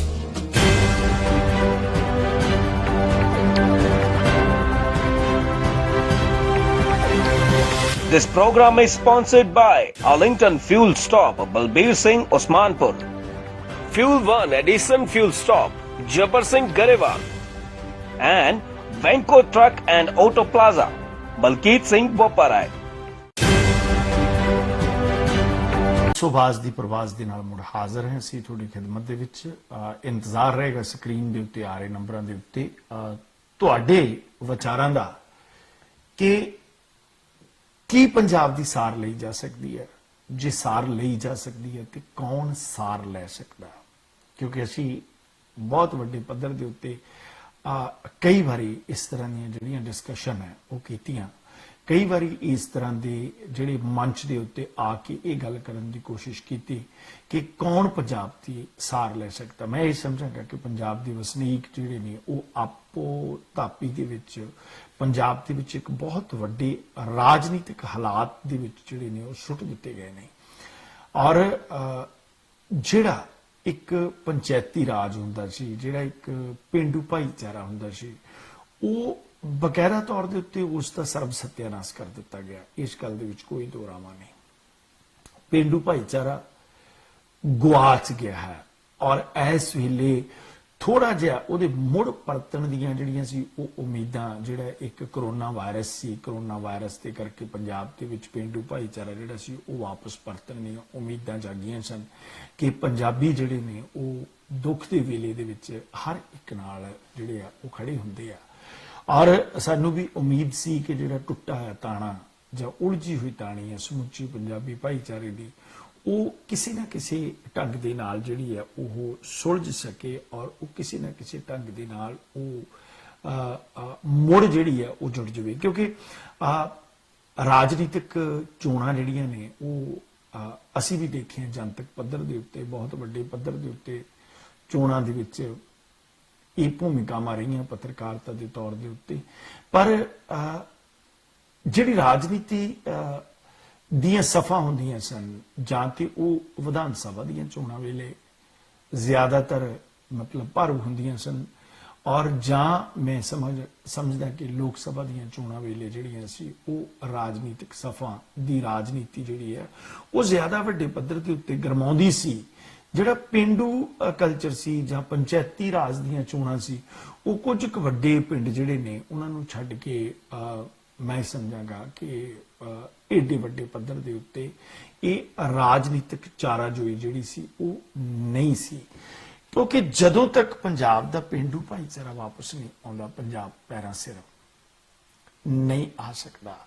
ਔਰ ਇਸ ਦੇ ਵਿੱਚ ਮੈਂ ਸਮਝਾਂਗਾ ਕਿ ਜਿਹੜੇ ਪ੍ਰਵਾਸੀ ਭੈਣ ਭਰਾ ਨੇ, ਜੇ ਉਹ ਮਤਲਬ ਇਹ ਗੱਲ ਸਮਝਦੇ ਆ ਕਿ ਅਸੀਂ ਰਾਜਨੀਤਿਕ ਪਾਰਟੀਆਂ ਵੱਲੋਂ ਗੁਹਾਰਾਂ ਕਰਨੀਆਂ, ਮੈਨੂੰ ਕਿਸੇ ਵੀ ਰਾਜਨੀਤਿਕ ਪਾਰਟੀ ਦੇ ਕਿਸੇ ਵੀ ਆਗੂ ਵੱਲੋਂ ਹਾਲੇ ਤੱਕ ਪ੍ਰਵਾਸੀਆਂ ਦਾ ਕੋਈ ਵੀ ਜਿਹੜਾ ਹੈ ਉਹ ਸੰਵਾਰਿਆ ਹੋਇਆ ਉਹ ਨਜ਼ਰ ਨਹੀਂ ਆਇਆ। ਇਹ 1992 ਤੋਂ ਗੱਲ ਚੱਲਦੀ ਹੈ, ਜਦੋਂ ਦੀ NRI ਸਭਾ ਬਣੀ ਸੀ ਉਸ ਵੇਲੇ ਤੋਂ ਗੱਲ ਚੱਲਦੀ ਹੈ। NRI ਸਭਾ ਜਿਹੜੀ ਸੀ ਉਹ ਬਿਊਰੋਕਰੇਟਾਂ ਨੇ ਸਰਦਾਰ ਬੇਅੰਤ ਸਿੰਘ ਦੀ ਸਰਕਾਰ ਮੌਕੇ ਦੇ ਉੱਤੇ ਬਣਾਈ ਸੀ ਔਰ ਇਹਦਾ ਦਫ਼ਤਰ ਜਿਹੜਾ ਸੀ ਉਹ ਕਮਿਸ਼ਨਰ ਦਫ਼ਤਰ ਦੇ ਵਿੱਚ ਬਣਾਇਆ ਸੀ। ਕੁਝ ਉਸ ਮੌਕੇ ਦੇ ਧਨਾੜ ਵਿਦੇਸ਼ੀ ਜਿਹੜੇ ਲੋਕ ਸੀ ਉਹਨਾਂ ਨੇ ਉਹਨਾਂ ਕਮਿਸ਼ਨਰ ਲੈਵਲ ਦੇ ਬੰਦਿਆਂ ਨੂੰ, ਡਿਪਟੀ ਕਮਿਸ਼ਨਰ, ਐਸਐਸਪੀ, ਇਸ ਕੈਟਾਗਰੀ ਦੇ ਲੋਕਾਂ ਨੂੰ ਜਿਹੜਾ ਸੀ ਉਹ ਵਿਦੇਸ਼ਾਂ ਦੇ ਵਿੱਚ ਲਿਆ ਕੇ ਮੈਂ ਸਮਝਾਂਗਾ ਕਿ ਚਾਪਲੂਸੀਆਂ ਤੋਂ ਇਲਾਵਾ ਹੋਰ ਕੁਝ ਵੀ ਜਿਹੜਾ ਸੀ ਉਹ ਨਹੀਂ ਦਿੱਤਾ, ਜਾਂ ਉਹਨਾਂ ਨਾਲ ਆਪਣੇ ਸਬੰਧ ਜਿਹੜੇ ਸੀ ਬਿਊਰੋਕਰੇਟਾਂ ਦੇ ਨਾਲ, ਕਿਉਂਕਿ ਬੇਅੰਤ ਸਿੰਘ ਦੀ ਸਰਕਾਰ ਨਿਰੀ ਬਿਊਰੋਕਰੇਟਸ ਦੀ ਸਰਕਾਰ ਸੀ। ਔਰ ਕਾਂਗਰਸ ਦੀਆਂ ਸਰਕਾਰਾਂ ਜਦੋਂ ਵੀ ਆਉਂਦੀਆਂ ਨੇ ਤਾਂ ਉਹਨਾਂ ਦੇ ਵਿੱਚ ਬਿਊਰੋਕ੍ਰੇਸੀ ਜਿਹੜੀ ਆ ਉਹ ਬਹੁਤ ਵੱਡੇ ਪੱਧਰ ਦੇ ਉੱਤੇ ਭਾਰੂ ਹੁੰਦੀ ਹੈ, ਜਿਸ ਦਾ ਨਤੀਜਾ ਅੱਜ ਵੀ ਇਹ ਦੇਖਣ ਨੂੰ ਮਿਲਦਾ ਹੈ ਕਿ ਕੈਪਟਨ ਅਮਰਿੰਦਰ ਸਿੰਘ ਹੋਰਾਂ ਦੀ ਸਰਕਾਰ ਜਿਹੜੀ ਹੈ ਉਸ ਦੇ ਵਿੱਚ ਹਮੇਸ਼ਾ ਹੀ, ਜਦੋਂ ਪਿਛਲੀ ਵਾਰੀ ਵੀ ਕੈਪਟਨ ਅਮਰਿੰਦਰ ਸਿੰਘ ਆਏ ਔਰ ਉਹਨਾਂ ਦੇ ਵਿਧਾਇਕ ਜਿਹੜੇ ਨੇ, ਉਹਨਾਂ ਦੇ ਮੰਤਰੀ ਜਿਹੜੇ ਨੇ, ਉਹ ਇਸ ਕੋਹਰਾਮ ਦੇ ਵਿੱਚੋਂ ਗੁਜ਼ਰਦੇ ਰਹੇ, ਇਸ ਲਾਚਾਰੀ ਚੋਂ ਗੁਜ਼ਰਦੇ ਰਹੇ, ਪਾਰਟੀ ਦੇ ਆਗੂ ਇਸ ਲਾਚਾਰੀ ਚੋਂ ਮਤਲਬ ਗੁਜ਼ਰਦੇ ਰਹੇ, ਇੱਥੇ ਤੱਕ ਕਿ ਪਾਰਟੀ ਦਾ ਪ੍ਰਧਾਨ ਜਿਹੜਾ ਹੈ ਉਹ ਵੀ ਕਿਸੇ ਟਾਈਮ ਦੇ ਉੱਤੇ ਇਸ ਨਾਰਾਜ਼ਗੀ ਦਾ ਜਿਹੜਾ ਸੀ ਉਹ ਸ਼ਿਕਾਰ ਹੋਇਆ ਹੈ ਕਿ ਪੰਜਾਬ ਸਟੇਟ ਦਾ ਪ੍ਰਧਾਨ ਜਿਹੜਾ ਉਹ ਇਸ ਨਾਰਾਜ਼ਗੀ ਦਾ ਸ਼ਿਕਾਰ ਹੋਵੇ ਕਿ ਸਾਡੀ ਜਿਹੜੀ ਹੈ ਉਹ ਪੁੱਛਗਿੱਛ ਜਿਹੜੀ ਹੈ ਉਹ ਕਿਉਂ ਨਹੀਂ ਹੈ ਸਰਕਾਰੀ ਦਰਬਾਰੇ। ਔਰ ਇੱਥੋਂ ਤੱਕ ਕਿ 2-2.5 ਦਰਜਨ ਜਿਹੜੇ ਵਿਧਾਇਕ ਸਨ ਉਹਨਾਂ ਨੇ ਵੀ ਲਿਖਤੀ ਰੂਪ ਦੇ ਵਿੱਚ ਜਿਹੜੀਆਂ ਕੰਪਲੇਂਟਸ ਕੀਤੀਆਂ ਜਾਂਦੀਆਂ ਰਹੀਆਂ। ਸਰਕਾਰ ਦੇ ਲਗਭਗ 3 ਸਾਲ ਜਿਹੜੇ ਨੇ ਉਹ ਗੁਜ਼ਰ ਜਾਣ ਨੂੰ ਹੋ ਗਏ ਨੇ। ਔਰ ਮੈਂ ਇਹ ਗੱਲ ਤੁਹਾਨੂੰ ਜ਼ਰੂਰ ਦੱਸ ਦਿੰਦਾ ਕਿ ਆਉਂਦੇ ਐਤਵਾਰ ਨੂੰ 2:40 ਦੇ ਉੱਤੇ ਈਸਟਰਨ ਸਟੈਂਡਰਡ ਟਾਈਮ ਦੇ ਉੱਤੇ ਸੈਂਟਰ ਗਵਰਨਮੈਂਟ ਨੇ ਬਕਾਇਦਾ ਤੌਰ ਦੇ ਉੱਤੇ ਇਹ ਹੱਥ ਦੇ ਦਿੱਤਾ ਹੈ ਕਿ ਨਵਜੋਤ ਸਿੰਘ ਸਿੱਧੂ ਜਿਹੜਾ ਹੈ ਉਸ ਨੂੰ ਪ੍ਰਚਾਰਿਆ ਜਾਵੇ ਔਰ ਉਹ ਸਾਡੇ ਚੈਨਲ ਦੇ ਉੱਤੇ ਬਕਾਇਦਾ ਤੌਰ ਦੇ ਉੱਤੇ ਆਏਗਾ। ਦੇਖਿਆ ਮੇਰੇ ਨਾਲ ਪ੍ਰੋਫੈਸਰ ਗੁਰਭਜਨ ਗਿੱਲ ਜਿਹੜੇ ਨੇ ਉਹ ਜੁੜ ਚੁੱਕੇ ਨੇ, ਜਿਨ੍ਹਾਂ ਨਾਲ ਮੈਂ ਵਿਦਿਅਕ ਮਿਆਰਾਂ ਦੀ ਗੱਲ ਕਰਨੀ ਸੀ ਕਿ ਪੰਜਾਬ ਦੇ ਵਿਦਿਅਕ ਮਿਆਰ, ਪੰਜਾਬ ਦੇ ਖੇਡ ਮਿਆਰ ਜਿਹੜੇ ਆ ਉਹ ਏਡੇ ਵੱਡੇ ਪੱਧਰ ਦੇ ਉੱਤੇ ਹੇਠਲੇ ਪੱਧਰ ਦੇ ਉੱਤੇ ਕਿਵੇਂ ਗਏ। ਪ੍ਰੋਫੈਸਰ ਸਭ ਤੋਂ ਪਹਿਲਾਂ ਤੁਹਾਨੂੰ ਪਿਆਰ ਭਰੀ ਸਤਿ ਸ੍ਰੀ ਅਕਾਲ ਔਰ ਜੀ ਆਇਆਂ। ਲੰਬੇ ਸਮੇਂ ਬਾਅਦ ਹਾਜ਼ਰੀ ਲਾਉਣ ਦਾ ਮੌਕਾ ਮਿਲਿਆ ਔਰ ਮੈਨੂੰ ਪਹਿਲਾਂ ਫੋਨ ਨਹੀਂ ਸੀ ਮਿਲ ਰਿਹਾ ਔਰ ਕਾਲ ਨਹੀਂ ਸੀ ਜਾ ਰਹੀ, ਔਰ ਤੁਹਾਡਾ ਸਵਾਗਤ ਹੈ ਸਮੁੱਚੇ ਅਮਰੀਕਨ ਲੋਕਾਂ ਵੱਲੋਂ ਔਰ ਸਮੁੱਚੇ ਪੰਜਾਬੀਆਂ ਵੱਲੋਂ। ਰਿਆੜ ਸਾਹਿਬ, ਮੈਂ ਸਭ ਤੋਂ ਪਹਿਲਾਂ ਤਾਂ ਸ਼ੁਕਰਾਨਾ ਇਸ ਗੱਲ ਦਾ ਕਰਨਾ ਪ੍ਰਮਾਤਮਾ ਦਾ ਵੀ ਇਹਨੇ ਸਵਾਸ ਬਖਸ਼ੇ ਨੇ, ਔਰ ਨਾਲ ਦੀ ਨਾਲ ਹੀ ਸ਼ੁਕਰਾਨਾ ਤੁਹਾਡਾ ਵੀ ਕਿ ਤੁਸੀਂ ਇਸ ਗੱਲ ਦੀ ਯਾਦ ਕੀਤਾ ਕਿ ਮੈਂ ਵੀ ਆਪਣੀ ਹਾਜ਼ਰੀ ਭਰ ਸਕਾਂ ਬਾਜ਼ ਟੀਵੀ ਤੇ। ਜੀ ਮਿਹਰਬਾਨੀ ਮਿਹਰਬਾਨੀ। ਵੈਸੇ ਜਦੋਂ ਅਸੀਂ ਪਿਛਲੇ ਲਗਭਗ 30 ਸਾਲਾਂ ਦੇ ਐਜੂਕੇਸ਼ਨ ਤੇ ਸਪੋਰਟਸ ਫੀਲਡ ਨੂੰ ਦੇਖਦੇ ਹਾਂ, ਪੰਜਾਬ ਨੂੰ ਵੱਡੇ ਪੱਧਰ ਦੇ ਉੱਤੇ ਮਾਰਾਂ ਪਈਆਂ। ਮੈਂ ਸਮਝਾਂਗਾ ਕਿ ਪਹਿਲਾਂ ਕਤਲੋ ਗਾਰਦ, ਉਸ ਤੋਂ ਬਾਅਦ ਇਸ ਗੱਲ ਦੇ ਵਿੱਚ ਕੋਈ ਦੋ ਰਾਮਾ ਨਹੀਂ ਕਿ ਜਿਹੜਾ ਇੱਕ 11-12 ਸਾਲ ਨਕਲ ਦਾ ਸਿਸਟਮ ਰਿਹਾ, ਫਿਰ ਉਸੇ ਤਰ੍ਹਾਂ ਦੇ ਪੜਾਉਣ ਵਾਲੇ ਆਏ, ਵਿੱਚ ਹੀ ਸਰਕਾਰ ਜਿਹੜੀ ਸੀ ਸਾਖਰਤਾ ਮੁਹਿੰਮ ਲੈ ਆਈ ਔਰ ਉਸ ਤੋਂ ਬਾਅਦ ਮੈਂ ਸਮਝਾਂਗਾ ਕਿ ਇੱਕ ਡਰੱਗ ਮਾਫੀਏ ਦੀ ਐਂਟਰੀ ਔਰ ਡਰੱਗ ਮਾਫੀਏ ਤੋਂ ਬਾਅਦ ਗੈਂਗਸਟਰ ਜਿਹੜੇ ਆਏ, ਗੈਂਗ 12 ਆਈਆਂ, ਮਤਲਬ ਪੰਜਾਬ ਨੂੰ ਸਾਹ ਨਹੀਂ ਆਉਣ ਦਿੱਤਾ। ਔਰ ਹੁਣ ਜਿਹੜੀ ਵਿਚਾਰ ਇਹ ਚੱਲ ਰਹੀ ਸੀ ਕਿ ਜਿਹੜੇ ਵਿਦੇਸ਼ੀ ਵੀ ਭੈਣ ਭਰਾ ਜਿਹੜੇ ਨੇ ਰਾਜਨੀਤਿਕ ਪਾਰਟੀਆਂ ਵੱਲ ਨੂੰ ਝੁਕੇ ਹੋਏ ਨੇ, ਕੋਈ ਕਿਸੇ ਰਾਜਨੀਤਿਕ ਪਾਰਟੀ ਦੀ ਗੱਲ ਕਰਦਾ, ਕੋਈ ਕਿਸੇ ਰਾਜਨੀਤਿਕ ਪਾਰਟੀ ਦੀ ਗੱਲ ਕਰਦਾ, ਜੇਕਰ ਮਿਲ ਜੁਲ ਕੇ ਆਪਣਾ ਪਿੰਡ ਸੰਭਾਲਿਆ ਜਾਵੇ ਤਾਂ ਕੀ ਇਹ ਸਮੱਸਿਆ ਕਿਸੇ ਢੰਗ ਨਾਲ ਦੂਰ ਹੋ ਸਕਦੀ ਹੈ? ਕਿਉਂਕਿ ਜਦੋਂ ਤੱਕ ਪਿੰਡੂ ਭਾਈਚਾਰਾ ਜਿਹੜਾ ਹੈ, ਸਾਂਝ ਆ, ਉਹ ਇਕੱਠੀ ਨਹੀਂ ਹੁੰਦੀ, ਜਿਹੜੀ ਖਿਲਰ ਗਈ ਹੈ, ਇਹ ਮਸਲਾ ਹੱਲ ਹੁੰਦਾ ਨਜ਼ਰ ਨਹੀਂ ਆਉਂਦਾ। ਤੁਹਾਡਾ ਕੀ ਇਤਫਾਕਨ ਵਿਚਾਰ ਹੈ? ਰਿਆੜ ਸਾਹਿਬ, ਇੱਕ ਗੱਲ ਕਦੇ ਨਾ ਵਿਸਾਰਿਓ ਕਿ ਕਿਸੇ ਵੀ ਗੱਲ ਨੂੰ ਸਮਝਣ ਵਾਸਤੇ ਜੇ ਪੱਤੇ ਸੁੱਕ ਰਹੇ ਨੇ ਤਾਂ ਉਹਦੇ ਵਾਸਤੇ ਜੜ੍ਹਾਂ ਤੋਂ ਸ਼ੁਰੂ ਕਰਨਾ ਪਏਗਾ ਕਿ ਜੜ੍ਹਾਂ ਦੇ ਵਿੱਚ ਨੁਕਸ ਤਾਂ ਨਹੀਂ ਕਿਤੇ।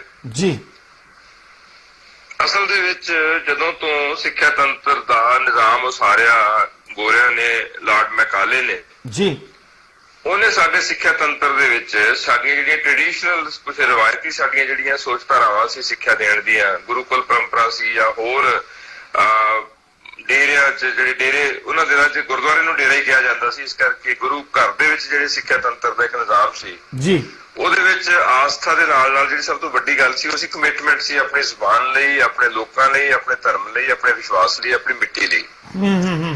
ਉਹਦੀ ਥਾਂ ਦੇ ਉੱਤੇ ਸਾਨੂੰ ਇੱਕ ਨਿਜ਼ਾਮ ਉਹ ਦਿੱਤਾ ਗਿਆ ਜਿਹੜਾ ਫਰੰਗੀ ਨਿਜ਼ਾਮ ਸੀ, ਜਿਹੜਾ ਗੋਰਾਸ਼ਾਹੀ ਦਾ ਨਿਜ਼ਾਮ ਸੀ, ਜਿਸ ਵਿੱਚ ਸਿਰਫ ਤੇ ਸਿਰਫ ਅਸੀਂ ਆਪਣੀਆਂ ਲਿਆਕਤਾਂ ਨੂੰ, ਸ਼ਾਰਪਾਂ ਨੂੰ ਤਿੱਖਾ ਕਰਨ ਦੀ ਥਾਂ ਤੇ ਬਿਲਕੁਲ ਅਸੀਂ ਸਿਰਫ ਬਾਬੂਡਮ ਦੇ ਇੱਕ ਗੁਲਾਮ ਹੋ ਗਏ ਕਿ ਇੱਕ ਸਿੱਖਿਆ ਹੁੰਦੀ ਹੈ, ਉਹ ਮੁਕਾਬਲਾ ਹੁੰਦਾ ਹੈ, ਰੁਜ਼ਗਾਰ ਹੁੰਦਾ ਹੈ, ਰੁਜ਼ਗਾਰ ਤੋਂ ਬਾਅਦ ਵਿੱਚ ਤਰੱਕੀਆਂ ਹੁੰਦੀਆਂ ਨੇ, ਤਰੱਕੀਆਂ ਤੋਂ ਬਾਅਦ ਫਿਰ ਤੁਸੀਂ ਬਹੁਤ ਰੱਜ ਕੁਝ ਜਾਂਦੇ ਹੋ। ਅਲਟੀਮੇਟਲੀ ਸੋਸਾਇਟੀ ਨਾਲ ਟੁੱਟ ਜਾਂਦੇ ਸੀ। ਦੇਸ਼ ਆਜ਼ਾਦ ਹੋਇਆ। ਦੇਸ਼ ਆਜ਼ਾਦ ਹੋਣ ਤੋਂ ਬਾਅਦ ਵਿੱਚ ਜਿਸ ਕਿਸਮ ਦਾ, ਖਾਸ ਕਰਕੇ ਪੰਜਾਬ ਦੀ ਮੈਂ ਗੱਲ ਕਰਨੀ ਚਾਹਾਂਗਾ, ਜਿਸ ਕਿਸਮ ਦਾ ਨਿਜ਼ਾਮ ਮਿਲਿਆ ਉਹਦੇ ਵਿੱਚ ਲੋਕਾਂ ਦਾ ਲਗਭਗ 10 ਸਾਲ ਤਾਂ ਲੋਕਾਂ ਨੂੰ ਪੈਰ ਹੀ ਉਹਨਾਂ ਦੇ ਨਹੀਂ ਟਿਕੇ, ਲੋਕਾਂ ਦੇ ਜਿਹੜੇ ਉੱਜੜ ਕੇ ਆਏ ਸੀ ਕਿ ਅਸੀਂ ਆਖਰ ਕਿੱਥੇ ਖਲੋਣਾ ਤੇ ਕਿੱਥੇ ਬਹਿਣਾ ਤੇ ਕਿੱਥੇ ਉੱਠਣਾ ਜੀ। ਕਈ ਤਾਂ ਥਾਂ ਦਰ ਥਾਂ ਜਿਹੜੇ ਆ ਉਹ ਭਟਕਦੇ ਰਹੇ, ਕੋਈ ਕਿਤਿਓਂ ਕਿਤੇ ਅਸੀਂ ਆਪ ਉਹਨਾਂ ਚੋਂ ਜਿਨ੍ਹਾਂ ਨੂੰ ਇਹ ਉਜਾੜਾ ਮਿਲਿਆ ਔਰ ਜਿਨ੍ਹਾਂ ਨੂੰ ਹੁਣ ਤੱਕ ਵੀ ਪਿੰਡਾਂ ਦੇ ਵਿੱਚ ਪਨਾਹੀ ਰਿਫਿਊਜੀ ਦੇ ਨਾਲ ਲਕਬ ਨਾਲ ਜਿੱਤੇ ਕੀਤਾ ਜਾਂਦਾ। ਔਰ ਤੁਸੀਂ ਯਕੀਨ ਨਹੀਂ ਕਰਨਾ ਕਿ ਸਿੱਖਿਆ ਤੰਤਰ ਦੇ ਵਿੱਚ ਵੀ ਜਿਹੜੇ ਪਨਾਹੀਆਂ ਦੇ ਮੁੰਡੇ ਹੁੰਦੇ ਸੀ ਉਹਨਾਂ ਨੂੰ ਕਲਾਸ ਦੇ ਵਿੱਚ ਸੈਕੰਡ ਰੇਟ ਸਿਟੀਜ਼ਨ ਗਿਣਿਆ ਜਾਂਦਾ ਸੀਗਾ। ਅੱਛਾ, ਚਲੋ ਇਹ ਤਾਂ ਗੱਲ ਬੀਤੇ ਦੀ ਕਹਾਣੀ ਹੈ, ਹੁਣ ਤੱਕ ਉਸ ਕਿਸਮ ਦੀ ਬਹੁਤੀ ਭਾਵਨਾ ਨਹੀਂ ਹੈ। ਜੀ। ਅੱਛਾ, ਉਹਦੇ 'ਚ ਇਹ ਕੀ ਹੋਇਆ ਕਿ ਜਿਹੜੇ ਉਸ ਵਕਤ ਦੇ ਜਿਹੜੇ ਸਿਆਣੇ ਸੀ ਉਹਨਾਂ ਨੇ, ਮੈਂ ਸਮਝਦਾ ਕਿ ਟ੍ਰਿਬਿਊਟ ਦੇਣੀ ਬਣਦੀ ਉਹਨਾਂ ਲੋਕਾਂ ਨੂੰ ਜਿਨ੍ਹਾਂ ਦੇ ਪ੍ਰਤਾਪ ਸਿੰਘ ਕੈਰੋਂ ਦਾ ਨਾਮ ਬਹੁਤ ਵੱਡਾ, ਜਿਨ੍ਹਾਂ ਨੇ ਪੇਂਡੂ ਸਿੱਖਿਆ ਦੇ ਮਿਆਰਾਂ ਨੂੰ ਚੁੱਕਣ ਵਾਸਤੇ ਪਿੰਡਾਂ ਦੇ ਵਿੱਚ ਕਲਸਟਰ ਬਣਾ ਕੇ ਕੋਈ 5-5 10-10 ਪਿੰਡਾਂ ਦੇ ਵਿੱਚ ਇੱਕ ਪ੍ਰਾਇਮਰੀ ਸਕੂਲ ਖੋਲੇ ਤਾਂ ਕਿ ਮਤਲਬ ਲੋਕੀ ਆਪਣੇ ਬੱਚੇ ਨੂੰ ਪੜ੍ਹਾ ਸਕਣ। ਅੱਛਾ, ਉਹ ਵੀ ਸਿਸਟਮ ਜਿਹੜਾ ਹੈਗਾ ਉਹ ਵੀ ਅਲਟੀਮੇਟਲੀ ਗ੍ਰੀਨ ਰੈਵੋਲੂਸ਼ਨ ਦੇ ਨੇੜੇ ਆ ਕੇ ਇੰਨਾ ਕ੍ਰਿਪਲ ਹੋ ਗਿਆ ਕਿ ਜਿਹੜੇ ਸਰਕਾਰੀ ਤੰਤਰ ਦੇ ਸਕੂਲ ਸੀ ਜੀ ਉਹਨਾਂ ਨਾਲੋਂ ਲੋਕਾਂ ਦਾ ਮੋਹ ਭੰਗ ਇਸ ਕਰਕੇ ਸ਼ੁਰੂ ਹੋਣਾ ਹੋ ਗਿਆ ਕਿ ਲੋਕਾਂ ਨੂੰ ਲੱਗਣ ਲੱਗ ਗਿਆ ਵੀ 4 ਪੈਸੇ ਜਿਹੜੇ ਨੇ ਇਹਦੇ ਨਾਲ ਬੱਚਿਆਂ ਦਾ ਫਿਊਚਰ ਤਾਂ ਸੁਧਰਦਾ ਜੇ ਅੰਗਰੇਜ਼ੀ ਪੜ੍ਹਦੇ ਨੇ ਤਾਂ। ਉਹ ਦੋ ਅਮਲੀ ਨੀਤੀ ਹੋ ਗਈ, ਇੱਕ ਤਾਂ ਹੋ ਗਏ ਰੱਜਿਆ ਪੁੱਜਿਆ ਦੇ ਸਕੂਲ ਹੋ ਗਏ ਕਿ ਲਿਸਿਆਂ ਦੇ ਸਕੂਲ ਹੋ ਗਏ। ਉਹਦੇ ਵਿੱਚ ਸਭ ਤੋਂ ਵੱਡਾ ਨੁਕਸਾਨ ਇਹ ਹੋਇਆ ਕਿ ਜਿਹੜੀ ਕੁਲੀਨ ਵਰਗ ਸੀ, ਜਿਹੜਾ ਸੁਸਾਇਟੀ ਦਾ ਜਿਉਂਦਾ ਜਾਗਦਾ ਵਰਗ ਸੀ, ਉਸ ਨੂੰ ਆਪਣੇ ਪਿੰਡ ਦੇ ਸਰਕਾਰੀ ਸਕੂਲ ਦੇ ਵਿੱਚ ਕੀ ਵਾਪਰ ਰਿਹਾ, ਕੀ ਪੜ੍ਹਾਇਆ ਜਾ ਰਿਹਾ ਉਹਦੀ ਜਾਣਕਾਰੀ ਮਿਲਣੀ ਬੰਦ ਹੋ ਗਈ। ਤੇ ਸਿਰਫ ਉੱਥੇ ਲਿਸਿਆਂ ਨਤਾਣਿਆਂ ਦੇ ਬੱਚੇ ਰਹਿ ਗਏ ਜਿਨ੍ਹਾਂ ਲੋਕਾਂ ਨੂੰ ਸਮਝ ਲਿਆ ਕਿ ਪਹਿਲਾਂ ਹੀ ਵਿਰਵੇ ਨੇ ਜ਼ਿੰਦਗੀ ਦੀਆਂ ਸਹੂਲਤਾਂ ਤੋਂ। ਉਹਨਾਂ ਦੇ ਬੱਚਿਆਂ ਨੂੰ ਜਦੋਂ ਸਿੱਖਿਆ ਤੰਤਰ ਮਿਲਿਆ ਉਹ ਸਰਕਾਰੀ ਤੰਤਰ ਜਿਹਦੇ ਵਿੱਚ ਨਾ ਤਾਂ ਬੈਂਚ ਸੀ, ਨਾ ਕਾਇਦੇ ਸੀ, ਨਾ ਜਿਹਦੇ ਚ ਨੇੜੇ ਤੇੜੇ ਕੋਈ ਕਿਤਾਬਾਂ ਦੀ ਦੁਕਾਨ ਸੀ ਔਰ ਅਧਿਆਪਕ ਪੂਰੇ ਸੀ, ਐਵੇਂ ਕਹੀਏ ਅਧਿਆਪਕ ਪੂਰੇ ਸੀ ਪਰ ਸਮਰਪਿਤ ਵੀ ਸੀ। ਉਹ ਸਮਰਪਿਤ ਅਧਿਆਪਕਾਂ ਦਾ ਹੀ ਪ੍ਰਤਾਪ ਹੈ ਕਿ ਅਸੀਂ ਲੋਕ ਜਿਹੜੇ ਆ ਅੱਜ ਯੂਨੀਵਰਸਿਟੀਆਂ ਕਾਲਜਾਂ ਦੇ ਪ੍ਰੋਫੈਸਰ ਬਣਨ ਤੱਕ ਅੱਪੜ ਗਏ ਆ, ਕਿਉਂਕਿ ਜਿਹੜੀ ਇੱਕ ਕਮਿਟਮੈਂਟ ਹੁੰਦੀ ਸੀ ਰੜੇ ਮੈਦਾਨ ਦੇ ਵਿੱਚ ਪੜ੍ਹਾਉਣ ਦੀ ਉਹ ਸਿਖਰ ਤੇ ਸੀ ਉਹਨਾਂ ਵਕਤਾਂ ਦੇ ਵਿੱਚ। ਹੌਲੀ ਹੌਲੀ ਕੀ ਹੋ ਗਿਆ ਕਿ ਸਰਕਾਰ ਨੇ ਆਪਣੇ ਸਿੱਖਿਆ ਦੇ ਬਜਟ ਵਿੱਚ ਕਮੀ ਕਰਨੀ ਸ਼ੁਰੂ ਕਰ ਦਿੱਤੀ ਔਰ ਉਹਦੀ ਥਾਂ ਦੇ ਉੱਤੇ ਪ੍ਰਾਈਵੇਟ ਤੰਤਰ ਜਿਹੜਾ ਸਰਦਾਰੀ ਕਾਇਮ ਕਰ ਗਿਆ ਆਪਣੀ ਸਾਡੀ ਮਾਨਸਿਕਤਾ ਸਾਰੀ ਤੇ। ਉਹੀ ਜਦੋਂ ਫਿਰ ਗੁਰੂ ਨਾਨਕ ਪਾਤਸ਼ਾਹ ਦੀ ਸ਼ਤਾਬਦੀ ਆਉਂਦੀ ਹੈ ਪਿੰਡਾਂ 'ਚ ਕਾਲਜ ਖੁੱਲ ਜਾਂਦੇ ਨੇ ਤੇ ਪਿੰਡਾਂ ਦੇ ਕਾਲਜ ਖੁੱਲ੍ਹਦੇ 4 ਹੋ ਜਾਂਦੇ ਨੇ ਪਰ ਉਹਦੇ ਵਿੱਚ ਉਹ ਲੈਵਲ ਨਹੀਂ ਅਟੇਨ ਕਰ ਸਕਦੇ ਜਿਹੜਾ ਲੈਵਲ ਸਿੱਖਿਆ ਦਾ ਕਿਸੇ ਵੇਲੇ ਖਾਲਸਾ ਕਾਲਜ ਅੰਮ੍ਰਿਤਸਰ ਦਾ ਸੀ, ਲਾਇਲਪੁਰ ਖਾਲਸਾ ਕਾਲਜ ਜਲੰਧਰ ਦਾ ਸੀ, DAV ਜਲੰਧਰ ਦਾ ਸੀ ਜਾਂ ਦੁਆਬਾ ਕਾਲਜ ਦਾ ਸੀ ਜਾਂ RSD ਕਾਲਜ ਫਿਰੋਜ਼ਪੁਰ ਦਾ ਸੀ ਜਾਂ ਲੁਧਿਆਣੇ GGN ਖਾਲਸਾ ਕਾਲਜ ਦਾ ਸੀ। ਉਹ ਹੁਣ ਪੇਂਡੂ ਜਿਹੜੇ ਕਾਲਜ ਸੀ ਉਹ ਕਲਾਸ ਵੱਖਰੀ ਪੈਦਾ ਹੋ ਗਈ ਤੇ ਸ਼ਹਿਰੀ ਕਾਲਜਾਂ ਦੀ ਕਲਾਸ ਵੱਖਰੀ ਪੈਦਾ ਹੋ ਗਈ। ਕਿਸੇ ਟਾਈਮ ਦੇ ਉੱਤੇ ਮੈਂ ਇਹ ਗੱਲ ਜ਼ਰੂਰ ਕਹਾਂਗਾ ਕਿ ਚਾਹੇ ਉਹ ਗਵਰਨਮੈਂਟ ਕਾਲਜ ਸਠਿਆਲਾ ਸੀ, ਚਾਹੇ ਉਹ ਗਵਰਨਮੈਂਟ ਕਾਲਜ ਜੰਡਿਆਲਾ ਸੀ, ਚਾਹੇ ਉਹ government arts and sports college ਜਿੱਥੋਂ ਇੱਕ ਏਡੀ ਵੱਡੀ ਖਿਡਾਰੀਆਂ ਦੀ ਪਨੀਰੀ ਜਿਹੜੀ ਆ ਉਹ ਉੱਠੀ ਸਕੂਲ ਦੇ ਵਿੱਚੋਂ, ਮਤਲਬ ਸਰਕਾਰੀ ਤੰਤਰ ਜਿਹੜਾ ਉਹ ਬਿਲਕੁਲ ਕਿਉਂ ਡੁੱਬਿਆ? ਬਿਲਕੁਲ ਹੀ ਡੁੱਬ ਗਿਆ ਸਰਕਾਰੀ ਤੰਤਰ। ਵੇਖੋ, ਦੋ ਗੱਲਾਂ ਨਾ ਭੁੱਲਿਓ ਕਦੇ ਵੀ ਕਿ ਜਿਹੜਾ ਸੁਪਨਾ ਪ੍ਰਤਾਪ ਸਿੰਘ ਕੈਰੋਂ ਹੋਰਾਂ ਨੇ ਸਪੋਰਟਸ ਐਂਡ ਆਰਟਸ ਕਾਲਜ ਦੇ ਲਫ਼ਜ਼ ਬਾਅਦ ਚ ਬਣਿਆ, ਪਹਿਲਾਂ ਸਪੋਰਟਸ ਕਾਲਜ ਹੀ ਸੀ ਉਹ। ਜਿਹੜਾ ਸਪੋਰਟਸ ਕਾਲਜ ਬਣਾਉਣ ਦਾ ਸੁਪਨਾ ਸੀ ਨਾਲ ਉਹਦੇ ਸਪੋਰਟਸ ਸਕੂਲ ਬਣਾਉਣ ਦਾ ਸੁਪਨਾ ਸੀ। ਉਹਦਾ ਮਤਲਬ ਸੀ ਕਿ ਕੁਝ ਸਪੈਸ਼ਲਾਈਜ਼ਡ ਬੱਚੇ ਜਿਹੜੇ ਜਿਨ੍ਹਾਂ ਦੇ ਕੋਲ ਵੱਖਰਾ ਟੈਲੈਂਟ ਹੈ ਉਹਨਾਂ ਨੂੰ ਗਿਆਨ ਦੇ ਨਾਲ ਨਾਲ ਉਹਨਾਂ ਨੂੰ ਸਪੋਰਟਸ ਦੀ ਸਪੈਸ਼ਲ ਕੋਚਿੰਗ ਦੇ ਕੇ ਤੇ ਅਸੀਂ ਉਹਨਾਂ ਨੂੰ ਮਤਲਬ ਇੱਕ ਉਹ ਕੌਮੀ ਤੇ ਕੌਮਾਂਤਰੀ ਪੱਧਰ ਦੇ ਖਿਡਾਰੀ ਬਣਾਈਏ ਜਿਹੜੇ ਸਾਨੂੰ ਚੰਗੇ ਨਤੀਜੇ ਲਿਆ ਕੇ ਦੇ ਸਕਣ। ਇਸੇ ਤਰ੍ਹਾਂ ਹੀ ਸਪੋਰਟਸ ਸਕੂਲ ਰਾਈ ਦੇ ਵਿੱਚ ਹਰਿਆਣਾ ਜਿਹੜਾ ਖੇਤਰ ਹੈ ਹੁਣ ਇਸ ਵੇਲੇ ਉਹਦੇ ਵਿੱਚ ਵੀ ਪੰਜਾਬ ਦਾ ਹਿੱਸਾ ਸੀ ਉਦੋਂ, ਇਹ 2 ਥਾਵਾਂ ਦੇ ਉੱਤੇ ਸਪੋਰਟਸ ਸਕੂਲ ਖੋਲੇ ਗਏ ਸੀ ਔਰ ਕੁਝ ਪਿੰਡਾਂ ਦੇ ਵਿੱਚ ਜਿਨ੍ਹਾਂ ਦੇ ਵਿੱਚੋਂ ਤੁਹਾਨੂੰ ਯਾਦ ਹੋਣਾ ਸਰਕਾਰੀ ਸੀਨੀਅਰ ਸੈਕੰਡਰੀ ਸਕੂਲ ਹੁੰਦਾ ਸੀ ਆਪਣਾ ਕੈਰੋਂ ਪੱਟੀ ਦੇ ਨੇੜੇ ਜਾਂ ਝਵਾਲ ਹੁੰਦਾ ਸੀ ਜਾਂ ਸਾਡੇ ਇੱਧਰ ਤਖਾਣਵਦ ਹੁੰਦਾ ਸੀ, ਟੁੱਡੀਕੇ ਹੁੰਦਾ ਸੀ ਮਾਲਵੇ ਚ ਜਾਂ ਸਾਡੇ ਉੱਥੇ ਬੋੜਾ ਵਾਲਾ ਧਿਆਨਪੁਰੇ ਸਕੂਲ ਹੁੰਦੇ ਸੈਂਟਰ ਸੀ ਜਿਹੜੇ ਸਪੋਰਟਸ ਦੇ ਬੜੇ ਵੱਡੇ ਉਹਨਾਂ ਨੂੰ ਕੇਟਰ ਕਰਨ ਦੀ ਥਾਂ ਦੇ ਉੱਤੇ ਅਸੀਂ ਸਪੋਰਟਸ ਕਾਲਜ ਵਿੱਚ ਇੰਟਰਸਟਿਡ ਹੋ ਗਏ ਸਾਰੇ ਦੇ ਸਾਰੇ ਬੰਦੇ, ਔਰ ਬਹੁਤ ਸਾਰੇ ਬੰਦੇ ਵੈਸੇ ਵੀ ਜਾਣਦਾ ਜਿਹੜੇ ਇੰਸਪੈਕਟਰ ਦੀਆਂ ਪੁਲਿਸ ਚ ਪੋਸਟਾਂ ਛੱਡ ਕੇ ਤੇ ਕੋਚ ਦੇ ਰੂਪ ਚ ਭਰਤੀ ਹੋਏ ਜੀ ਸਪੋਰਟਸ ਕਾਲਜ ਦੇ ਵਿੱਚ, ਜਿਹਨਾਂ ਸਰ ਜਗਦੇਵ ਸਿੰਘ 올림픽ੀਅਨ ਦਾ ਨਾਮ ਬਹੁਤ ਪ੍ਰਮੁੱਖ ਹੈ, ਜਗਮੋਹਨ ਸਿੰਘ ਦਾ ਨਾਮ ਬੜਾ ਪ੍ਰਮੁੱਖ ਹੈ। ਜੀ। ਇਹ ਸਾਰੇ ਲੋਕ ਉਦੋਂ ਮਤਲਬ ਪੁਲਿਸ ਦੀ ਨੌਕਰੀ ਛੱਡ ਕੇ ਤੇ ਕੋਚਿੰਗ ਨੂੰ ਇਹਨੇ ਆਪਟ ਕੀਤਾ ਸੀ। ਜਦ ਕਿ ਅੱਜ ਲੋਕੀ ਆਪਣੀਆਂ ਕਾਲਜਾਂ ਦੇ ਪ੍ਰੋਫੈਸਰ ਛੱਡ ਕੇ ਮਤਲਬ ਪੁਲਿਸ ਦੇ ਵਿੱਚ ਏਐਸਆਈ ਭਰਤੀ, ਸਬ ਇੰਸਪੈਕਟਰ ਭਰਤੀ ਹੋਣ ਨੂੰ ਤਿਆਰ ਨੇ। ਇਹ ਉਲਟ ਵੈਣ ਹੋ ਗਿਆ, ਜਿਵੇਂ ਸਮਝ ਲਓ ਕਿ ਚੜਾਈ ਵੱਲ ਪਾਣੀ ਚੜਾ ਰਹੇ ਹੋਈਏ ਤੇ ਉਹ ਪਿਛਲੇ ਪਾਸੇ ਨੱਕਾ ਟੁੱਟ ਜਾਵੇ ਤੇ ਸਾਰਾ ਪਾਣੀ ਫਿਰ ਪਿਛਾਂ ਨੂੰ ਡੁੱਲ ਜਾਵੇ, ਇਸ ਤਰ੍ਹਾਂ ਹੋਇਆ ਹੋਇਆ। ਜਿਹੜੀ ਗੱਲ ਤੁਸੀਂ ਕੀਤੀ ਹੈ ਸਪੋਰਟਸ ਦੇ ਗਿਰਾਵਟ ਦੀ, ਉਹਦਾ ਕਾਰਨ ਸਭ ਤੋਂ ਵੱਡਾ ਜਿਹੜਾ ਮੈਂ ਮਹਿਸੂਸ ਕਰਦਾ, ਜਦੋਂ ਅਸੀਂ ਐਮਏ ਕਰਦੇ ਸੀ ਤਾਂ ਉਦੋਂ ਪੰਜਾਬ ਦੇ ਵਿੱਚ ਸਾਹਿਬ ਰਾਓ ਸਿੰਘ ਨੇ ਜੀ ਇੱਕ ਸਬਜੈਕਟ ਦੇ ਰੂਪ ਦੇ ਵਿੱਚ ਸਪੋਰਟਸ ਨੂੰ ਇੰਟਰੋਡਿਊਸ ਕਰ ਦਿੱਤਾ ਜੀ। ਮੈਂ ਸਮਝਦਾ ਸੀ ਉਦੋਂ ਵੱਡਾ ਬਲੰਡਰ, ਉਦੋਂ ਵੱਡੀ ਗਲਤੀ ਨਹੀਂ ਹੋ ਸਕਦੀ ਕਿ ਸਬਜੈਕਟ ਦੇ ਰੂਪ ਦੇ ਵਿੱਚ ਨੂੰ ਕਰ ਦਿੱਤਾ। ਉਹਦੇ ਨਾਲ ਕੀ ਹੋਇਆ ਕਿ ਜਿਹੜੇ ਖੇਡ ਮੈਦਾਨ ਦੇ ਵਿੱਚ ਕੋਚਸ ਸੀਗੇ, ਡੀਪੀਸੀ ਪੀਟੀ ਸਾਹਿਬ ਸੀ ਜੀ, ਉਹ ਸਾਰੇ ਦੇ ਸਾਰੇ ਜਿਹੜੇ ਨੇ ਉਹ ਕਲਾਸਰੂਮ ਚ ਆ ਕੇ ਡਰਾਇੰਗ ਰੂਮ ਦੇ ਅਧਿਆਪਕ ਬਣ ਗਏ। ਮਤਲਬ ਔਰ ਉਹ ਕਬੱਡੀ ਵੀ ਵਾਹ ਕੇ ਦਿਖਾਉਣ ਲੱਗ ਪਏ ਵੀ ਵਾਹ ਕੇ ਇਦਾਂ ਖੇਡੀ ਦੀ ਗਰਾਊਂਡ ਆ। ਬਲੈਕ ਬੋਰਡ ਦੇ ਅਧਿਆਪਕ ਬਣ ਗਏ ਜੀ। ਦੂਜੇ ਪਾਸੇ 50% ਉਹਨਾਂ ਨੇ ਨੰਬਰ ਦੇ ਦਿੱਤੇ ਉਹਦੇ ਆਪਣੇ ਦੇ ਪ੍ਰੈਕਟੀਕਲ ਦੇ, ਜਿਹੜੇ ਰੋਲ ਉਹਨਾਂ ਦੇ ਹੱਥ 'ਚ ਸੀ, ਤੇ ਉਹ ਨੰਬਰ ਦੇਣ ਖਾਤਰ ਉਹ ਹਰ ਕਿਸਮ ਦੀਆਂ ਬੈਡ ਪ੍ਰੈਕਟਿਸਿਸ ਦੇ ਵੀ ਗੁਲਾਮ ਹੋ ਗਏ। ਇਹ ਪ੍ਰੋਬਲਮ ਸਾਇੰਸ 'ਚ ਵੀ ਹੁੰਦੀ ਸੀ ਪਹਿਲਾਂ ਜੀ। ਜਿੱਥੇ ਪ੍ਰੈਕਟੀਕਲ ਹੋਏਗਾ ਉੱਥੇ ਪ੍ਰੋਬਲਮ ਆਏਗੀ ਕਿ ਜਦੋਂ ਆਪਣੇ ਹੱਥ ਸਾਰਾ ਕੁਝ ਹੈਗਾ, ਭਾਵੇਂ ਅਧਿਆਪਕ ਹੋਰ ਸਕੂਲ ਤੋਂ ਆ ਕੇ ਦੇਵੇ। ਉਹਦੇ ਨਾਲ ਕੀ ਹੋ ਗਿਆ ਕਿ ਸਪੋਰਟਸ ਵਿੰਗ ਬਣ ਗਏ ਬਾਅਦ 'ਚ ਜੀ। ਵਿੰਗਾਂ ਨੇ ਨੁਕਸਾਨ ਇਹ ਕੀਤਾ ਹਰਵਿੰਦਰ ਵੀਰੇ ਕਿ ਜਿਹੜੇ ਸਪੈਸ਼ਲ ਕੁਝ ਬੱਚੇ ਸੀ ਜੀ, ਉਹਨਾਂ ਨੂੰ ਤਾਂ ਕੋਚਿੰਗ ਮਿਲ ਗਈ ਬਹੁਤ ਕਲਾਸ 1, ਤੇ ਜਿਹੜੇ ਬਾਕੀ ਸੀ ਉਹ ਕੱਚੀ ਲੱਸੀਆਂ ਨੂੰ ਤਾੜੀਆਂ ਮਾਰਨ ਜੋਗੇ ਰਹਿ ਗਏ। ਮਤਲਬ ਪੰਜਾਬ 'ਚ ਜਿਹੜਾ ਸਪੋਰਟਸ ਕਲਚਰ ਪ੍ਰਮੋਟ ਕਰਨਾ ਚਾਹੁੰਦਾ ਸੀ ਸਰ ਪ੍ਰਤਾਪ ਸਿੰਘ ਕਹਿਰੋਂ, ਉਹ ਸਪੋਰਟਸ ਕਲਚਰ ਪ੍ਰਮੋਟ ਹੋਣ ਦੀ ਥਾਂ ਦੇ ਉੱਤੇ ਕੁਝ ਲੋਕਾਂ ਵਾਸਤੇ ਮੈਡਲਾਂ ਦੀ ਪ੍ਰਾਪਤੀ ਵਾਸਤੇ, ਜਿਵੇਂ ਆਪਾਂ ਪਿੰਡਾਂ 'ਚ ਅੱਗੇ ਇੱਕ ਸਾਂਝ ਰੱਖ ਲੈਂਦੇ ਸਨ ਤੇ ਬਾਕੀ ਬੌਲਦਾਂ ਨੂੰ ਹਲਵਾਈ ਜਾਂਦੇ ਸਨ, ਉਹ ਕੰਮ ਹੋ ਗਿਆ ਸ਼ੁਰੂ। ਔਰ ਹੋਰ ਕੀ ਹੋ ਗਿਆ ਕਿ ਇੰਸਟੀਟਿਊਸ਼ਨ ਦੇ ਵਿੱਚ ਇਨਡਿਸਪਲਿਨ ਬਹੁਤ ਹੋ ਗਿਆ, ਕਿਉਂਕਿ ਵਿੰਗ ਵਾਲੇ ਬੱਚਿਆਂ ਨੂੰ ਜਦੋਂ ਸਵੇਰ ਸ਼ਾਮ ਗਰਾਊਂਡ 'ਚ ਜਾਣਾ ਉਹਨਾਂ ਨੇ ਤਾਂ ਕੁਦਰਤੀ ਗੱਲ ਹੈ ਉਹ ਥੱਕਣਾ ਵੀ ਹੈ। ਜੀ ਜੀ ਜੀ। ਉਹਨਾਂ ਦਾ ਪੜ੍ਹਾਈ 'ਚ ਦਿਲਚਸਪੀ ਵੀ ਉਨੀ ਨਹੀਂ ਰਹਿਣੀ। ਅੱਛਾ, ਇੱਕ ਗੱਲ ਜਿਹੜੀ ਆਫੀਸ਼ੀਅਲੀ ਅਸੀਂ ਨਹੀਂ ਕਹਿ ਸਕਦੇ ਪਰ ਸੱਚ ਇਹ ਆ ਕਿ ਸਪੋਰਟਸ ਟੀਚਰਸ ਨੇ ਲੰਮਾ ਸਮਾਂ, ਹੁਣ ਤਾਂ ਫਿਰ ਅੱਗੇ ਨੂੰ ਫਰਕ ਪੈ ਗਿਆ ਜੀ, ਲੰਮਾ ਸਮਾਂ ਆਪੋ ਆਪਣੇ ਖਿਡਾਰੀਆਂ ਨੂੰ, ਆਪੋ ਆਪਣੇ ਵਿਦਿਆਰਥੀਆਂ ਨੂੰ ਇਹ ਲਾਲਚ ਵੀ ਦਿੱਤਾ, ਕੋਈ ਨਹੀਂ ਤੈਨੂੰ ਪਾਸ ਕਰਾ ਦੇਾਂਗੇ, ਕੋਈ ਨਹੀਂ ਤੈਨੂੰ ਪਾਸ ਕਰਾ ਦੇਾਂਗੇ। ਮਤਲਬ ਕਿਤੇ ਨਾ ਕਿਤੇ ਤੇ ਮਤਲਬ ਅਮਾਨਤ ਦੇ ਵਿੱਚ ਕਿਤੇ ਖਿਆਨਤ ਆਉਂਦੀ ਰਹੀ ਹੈ ਨਾ ਜੀ। ਨਹੀਂ, ਖਿਆਨਤ ਦਾ ਹਿੱਸਾ ਬਹੁਤ ਵੱਡਾ ਰਿਹਾ। ਦੂਸਰੀ ਜਿਹੜੀ ਸਭ ਤੋਂ ਇੰਪੋਰਟੈਂਟ ਚੀਜ਼ ਬਾਅਦ ਚ ਹੋਈ ਹੈ ਜੀ, ਉਹ ਹੋਈ ਹੈ ਕਿ ਜਦੋਂ 78 ਦੇ ਵਿੱਚ ਪੰਜਾਬ ਦੇ ਵਿੱਚ ਸਿਹਤ ਦਾ ਤਕੜਾ ਕੱਢਿਆ ਗਿਆ ਵਿਸਾਖੀ ਵਾਲੇ ਦਿਨ ਜੀ, ਉਦੋਂ ਬਾਅਦ ਚ ਟੈਰਰਿਜ਼ਮ ਦੇ ਦਿਨਾਂ ਦੇ ਵਿੱਚ ਜੀ ਸਾਡੇ ਅਧਿਆਪਕ ਤੇ ਵਿਦਿਆਰਥੀ ਦਾ ਰਿਸ਼ਤਾ ਵੀ ਆਪਸ ਚ ਕੁੜੱਤਣ ਵਾਲਾ ਹੋ ਗਿਆ। ਔਰ ਕੁਝ ਥਾਵਾਂ ਦੇ ਉੱਤੇ ਧਮਕੀਆਂ ਦੇ ਕੇ ਵੀ ਲੋਕਾਂ ਨੰਬਰ ਲਵਾਏ ਆਪਣੇ। ਇਹ ਧਮਕੀਆਂ ਦੇ ਕੇ ਮਰੇ ਵੀ ਬੜੇ ਅਧਿਆਪਕ, ਪਤਾ ਨਹੀਂ ਕੌਣ ਮਾਰਨ ਵਾਲੇ ਸਨ।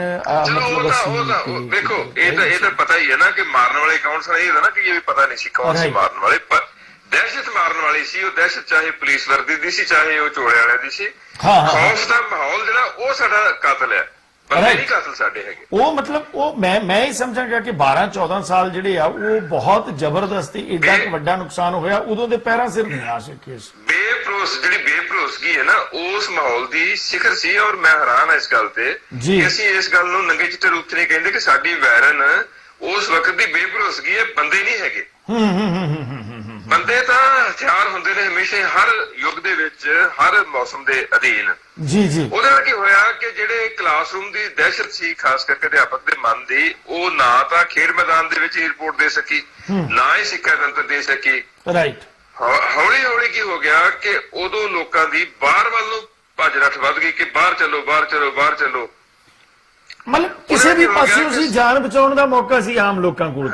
ਇਹ ਵੀ ਸੀ, ਨਾਲੇ ਇੱਕ ਹੋਰ ਵੀ ਹੋ ਗਈ ਕਿ ਲੋਕਾਂ ਦੀ ਅਵੇਲੇਬਿਲਿਟੀ ਵੱਧ ਗਈ, ਲੋਕਾਂ ਦੇ ਰਿਸੋਰਸਸ ਅੱਗੇ ਨਾਲੋਂ ਸੁੰਗੜ ਗਏ। ਸੁੰਗੜਨ ਦਾ ਨੁਕਸਾਨ ਹੋਇਆ ਕਿ ਜਿਹਦੇ ਕੋਲ ਕਿੱਲਾ ਡੂਢ ਕਿੱਲਾ ਸੀ, ਅਗਲੇ ਕਹਿੰਦੇ ਵੇਚ ਕੇ ਮੁੰਡਾ ਬਾਹਰ ਕੱਢੋ ਯਾਰ, ਮੁੰਡਾ ਇੱਕ ਤੇ ਬਚਾਓ। ਆਹ ਮਾਹੌਲ ਬਣ ਗਿਆ। ਉਹਦਾ ਕੀ ਹੋ ਗਿਆ ਕਿ ਕਾਲਜਾਂ ਦੇ ਵਿੱਚ ਕੁਝ ਲੋਕ ਉਸ ਜਿਹਦੇ ਮਾਪੇ ਚਲੇ ਗਏ ਸੀ, ਭੈਣਾਂ ਚਲੀਆਂ ਗਈਆਂ ਗਏ ਸੀ ਬਾਹਰ ਜੀ, ਉਹਨਾਂ ਦੇ ਭੈਣ ਭਰਾ ਜਿਹੜੇ ਸੀ ਕਾਲਜਾਂ ਸਿਰਫ ਐਡਮਿਸ਼ਨ ਲੈਂਦੇ ਸੀ, ਕਾਲਜਾਂ ਜਾ ਕੇ ਉਹ ਜਾਂ ਤਾਂ ਖਰਮਸਤੀਆਂ ਕਰਦੇ ਸੀ ਜਾਂ ਫੇਰਾ ਤੋਰਾ ਰੱਖਦੇ ਸੀ, ਪੜ੍ਹਾਈ ਨਹੀਂ ਸੀ ਕਰਦੇ। ਇਹ ਮੈਂ ਅੱਖੀਂ ਦੇਖਿਆ ਸਾਰਾ ਸੀਨ ਦੱਸ ਰਿਹਾ ਤੁਹਾਨੂੰ, ਮੈਂ ਕਿਤੇ ਸਿਧਾਂਤਕ ਗੱਲ ਨਹੀਂ ਕਰ ਰਿਹਾ। ਆਂਟੀ ਤੁਸੀਂ ਦੇਖਿਆ ਜੀ ਸਾਰਾ ਮਤਲਬ ਤੁਹਾਡੀ ਉਹਦੇ ਨਾਲ ਕੀ ਹੋਇਆ, ਨੁਕਸਾਨ ਕੀ ਹੋਇਆ ਕਿ ਜਿਹੜਾ ਪੜ੍ਹਨ ਵਾਲਾ ਬੱਚਾ ਸੀ ਉਹਨੂੰ ਵੀ ਨਾਨ ਸੀਰੀਅਸ ਮਾਹੌਲ ਮਿਲ ਗਿਆ। ਹੌਲੀ ਹੌਲੀ 95 ਤੋਂ ਬਾਅਦ ਸਰਕਾਰਾਂ ਨੇ ਰਿਕਰੂਟਮੈਂਟ ਦੇ ਵਿੱਚ ਕਮੀ ਕਰ ਦਿੱਤੀ, ਟੀਚਰਸ ਦੇ ਵਿੱਚ। ਜੇ ਬੰਦਾ ਫਸ ਗਿਆ, ਰਿਟਾਇਰ ਹੋ ਗਿਆ, ਉੱਥੇ ਬੰਦਾ ਨਹੀਂ ਭਰਤੀ ਕਰਨਾ। ਉੱਥੇ ਸਰਕਾਰ ਨੇ ਪ੍ਰਾਈਵੇਟ ਕਾਲਜ ਨੂੰ ਗ੍ਰਾਂਟਸ ਨਹੀਂ ਭੇਜਣੀਆਂ। ਹੋਇਆ ਕਿ ਕ੍ਰਿਪਲ ਹੋ ਗਿਆ ਸਾਰਾ, ਮਤਲਬ ਲਗੜਾ ਹੋ ਗਿਆ ਸਿਸਟਮ ਸਾਰਾ, ਕਿ ਥੋੜੇ ਜਿਹੇ ਡੰਡਿਆਂ ਨਾਲ ਹੀ ਮਤਲਬ ਕੰਮ ਚੱਲਦਾ ਰਿਹਾ। ਹੁਣ ਕੱਲ ਹੀ ਮੈਨੂੰ ਦੱਸ ਰਿਹਾ ਸੀ, ਗਵਰਨਮੈਂਟ ਕਾਲਜ ਲੁਧਿਆਣਾ ਦਾ ਇੱਕ ਪ੍ਰੋਫੈਸਰ ਦੱਸ ਰਿਹਾ ਸੀ ਮੈਨੂੰ, ਮੁੰਡਾ ਐਡਹਾਕ ਜਿਹੜਾ ਕੰਮ ਕਰਦਾ ਉੱਥੇ, ਉਹ ਕਹਿੰਦਾ ਕਿ ਮੇਰੇ ਪੰਜਾਬੀ ਡਿਪਾਰਟਮੈਂਟ ਦੇ ਵਿੱਚ ਇੱਕ ਵੀ ਰੈਗੂਲਰ ਟੀਚਰ ਨਹੀਂ ਹੈ। ਤੁਸੀਂ ਵੇਖੋ ਕਿ ਜਿਹੜਾ ਗਵਰਨਮੈਂਟ ਕਾਲਜ ਲੁਧਿਆਣਾ ਸਭ ਤੋਂ ਪਹਿਲਾਂ 1951 ਜਿੱਥੇ ਐਮਏ ਸ਼ੁਰੂ ਹੋਈ, ਉਸ ਪੋਸਟ ਡਿਪਾਰਟਮੈਂਟ ਜਿਹਦੀ ਮੈਂ ਪ੍ਰੋਡਕਟ ਆ, ਜਿਹਦੀ ਡਾਕਟਰ ਰਵਿੰਦਰ ਰਵੀ ਪ੍ਰੋਡਕਟ ਨੇ, ਹੋਰ ਸੈਂਕੜੇ ਲੋਕ ਨੇ ਜੀ, ਉਹ ਉਸ ਗਵਰਨਮੈਂਟ ਕਾਲਜ ਅੱਜ ਇੱਕ ਵੀ ਰੈਗੂਲਰ ਟੀਚਰ ਨਹੀਂ ਹੈ। ਦੇਖੋ ਇਸ ਤੋਂ ਮਾੜਾ ਹੋਰ ਹਾਲ ਕੀ ਹੋ ਸਕਦਾ ਹੈ। ਔਰ ਸਰਕਾਰਾਂ 'ਚ ਮੈਂ ਤਾਂ ਇਹ ਕਹਾਂਗਾ ਕਿ ਸਰਕਾਰਾਂ ਚਾਹੇ ਕਿਸੇ ਵੀ ਰੰਗ ਦੀਆਂ ਨੇ, ਕਿਸੇ ਵੀ ਸੋਚ ਦੀਆਂ ਨੇ, ਉਹਨਾਂ ਨੂੰ ਸਿੱਖਿਆ ਤੰਤਰ ਨੂੰ ਆਪਣੀ ਪ੍ਰਾਇੋਰਟੀ ਸੈਕਟਰ ਤੇ ਲਿਆ ਕੇ ਆਪਣੇ ਇੰਸਟੀਟਿਊਸ਼ਨ ਬਚਾਉਣੇ ਚਾਹੀਦੇ ਨੇ, ਕਿਉਂਕਿ ਜੇ ਇੰਸਟੀਟਿਊਸ਼ਨ ਹੀ ਨਾ ਬਚੇ, ਸਿੱਖਿਆ ਤੰਤਰ ਦੇ ਅਦਾਰੇ ਹੀ ਨਾ ਬਚੇ, ਤਾਂ ਤੁਸੀਂ ਨੈਕਸਟ ਜਨਰੇਸ਼ਨ ਨੂੰ ਹੋਰ ਕੋੜੀ ਕਰ ਦਿਓਗੇ। ਉਹ ਤਾਂ ਦਿਸ ਹੀ ਰਿਹਾ ਜੀ, ਉਹ ਆਪਾਂ ਨੂੰ ਦਿਸ ਰਿਹਾ ਕਿ ਮਤਲਬ ਆਉਣ ਵਾਲੇ ਸਮੇਂ ਦੇ ਵਿੱਚ ਡੇ ਟੂ ਡੇ ਗ੍ਰਾਫ ਜਿਹੜਾ ਉਹ ਡਾਊਨ ਹੁੰਦਾ ਜਾ ਰਿਹਾ, day to day.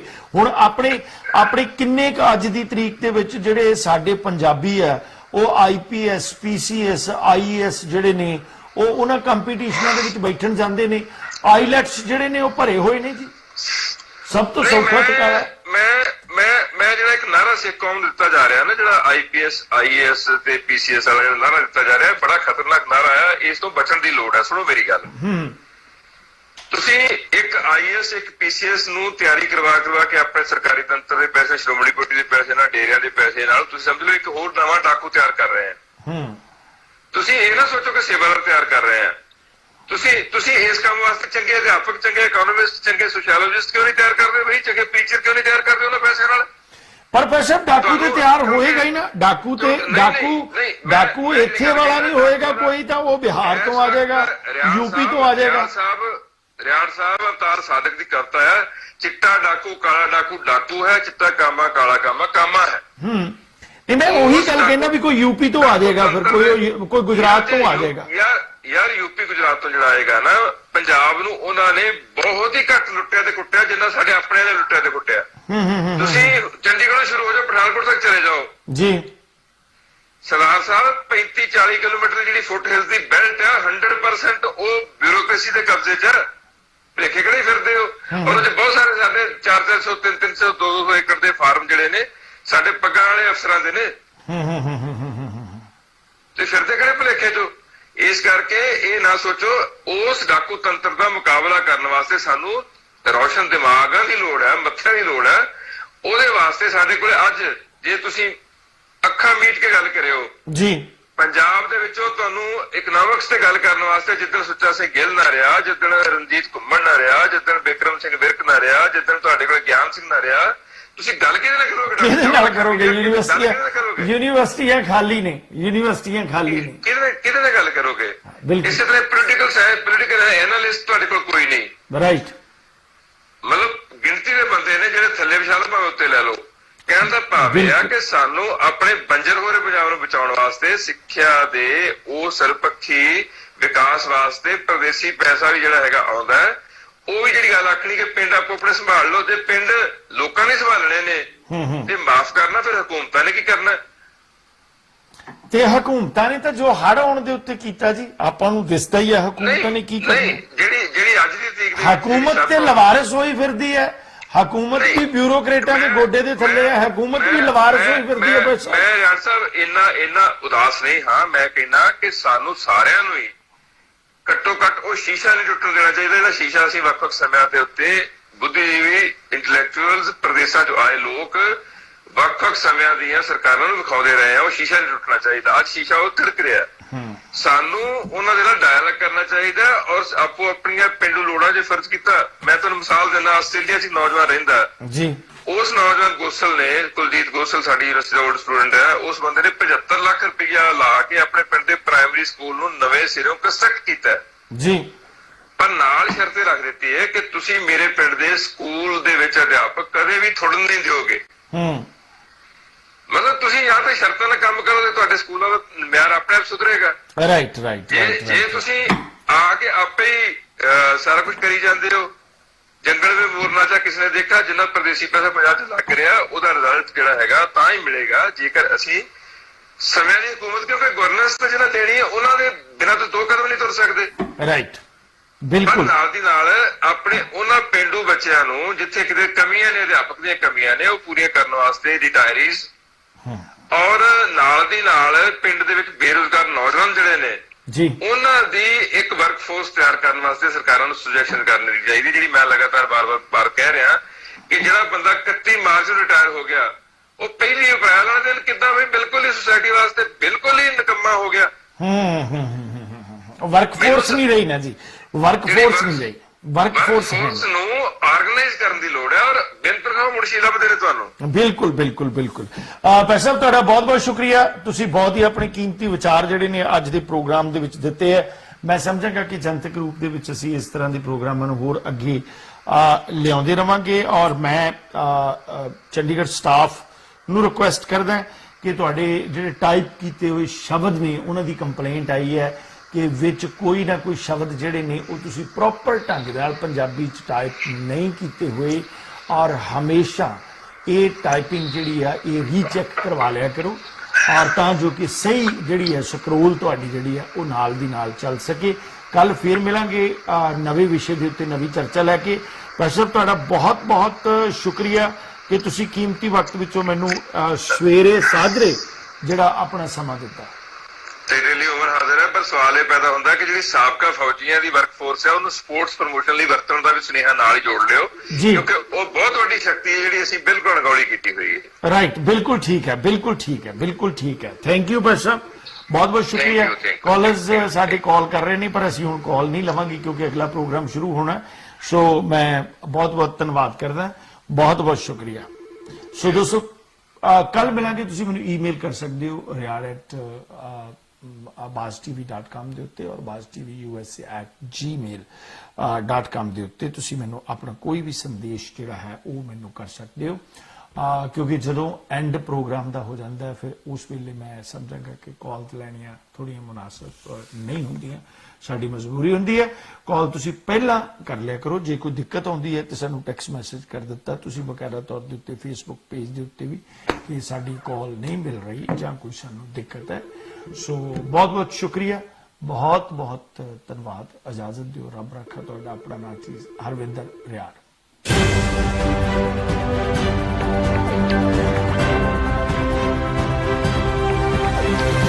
This program is sponsored by Arlington Fuel Stop, Balbir Singh, Osmanpur. Fuel 1 Edison Fuel Stop, Jabbar Singh, Garewal. And Venko Truck and Auto Plaza, Balkeet Singh, Boparai.